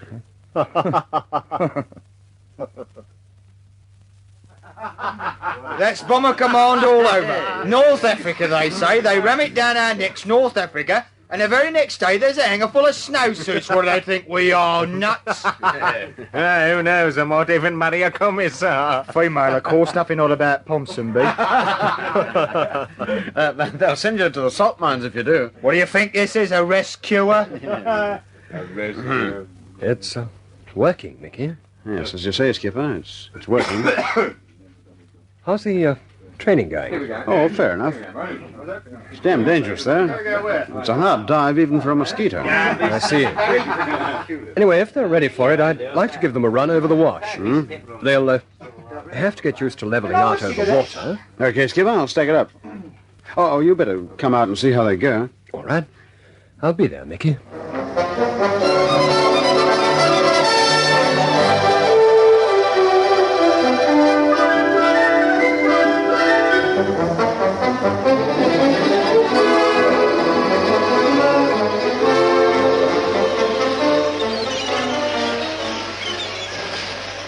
I must say, I'm quite pleased with them.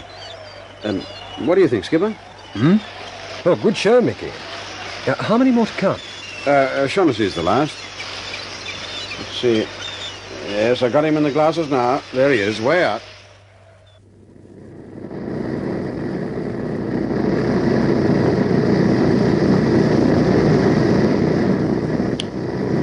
Captain to crew. I'm going down now, boys. Watch me when I level out, Monima. Okay, Skipper, I'll watch. Stand by, fellas. Going down.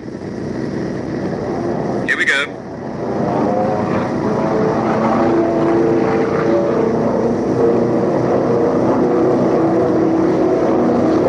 $1,200. $900. $500. $300. 200, 100, 60. You're over it, Skipper! Up! Pull her up! For God's sake! For God's sake! Pull her up!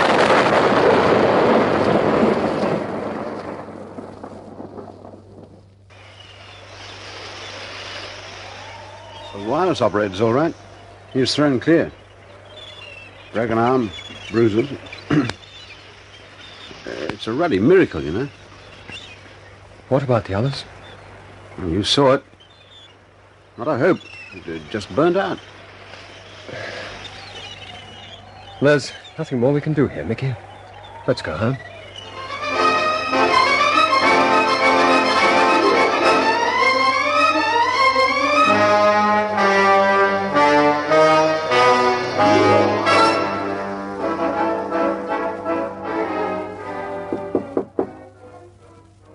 Come in. Oh, hello, Mickey. Skipper. Sit down. I'll just finish this letter. It's to O'Shaughnessy's next of kin. Yeah, I know how it's like. But don't take it too hard, Skipper. I mean, these things happen. It's not that, Mickey. It's just the raving insanity of the whole setup. Well, what do you mean by that? We've been training for days on this thing. Yesterday we lost one of our best men. This very morning I've got a signal on my desk from Cochrane. Huh? What's he saying? The operation on the dam is off. Oh, no, I can't believe it. Well, you'd better. It's true, all right. And tomorrow night they're sending us back to France, to the Pas de Calais. You know something, Skipper? When we go in tomorrow night, no matter what Cochrane says, no matter what anybody says, I'm going in low. And if I don't blast hell out of that target, my name is not Mickey Martin.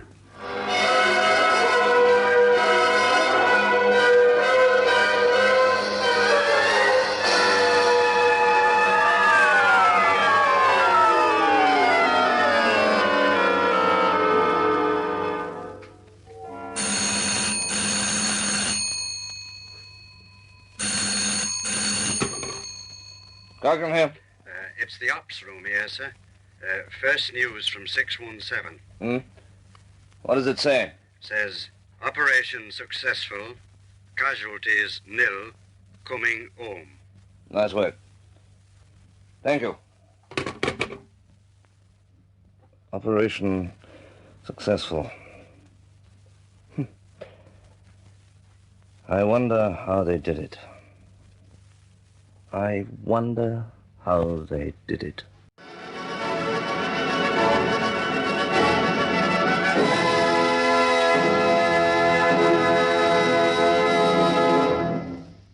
Thanks very much for joining us this evening.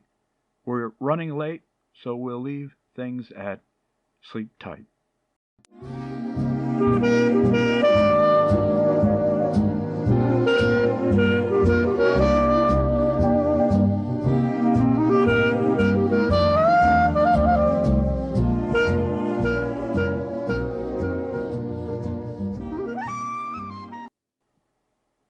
This is a production of Lobato Studios, Sao Paulo, Brazil.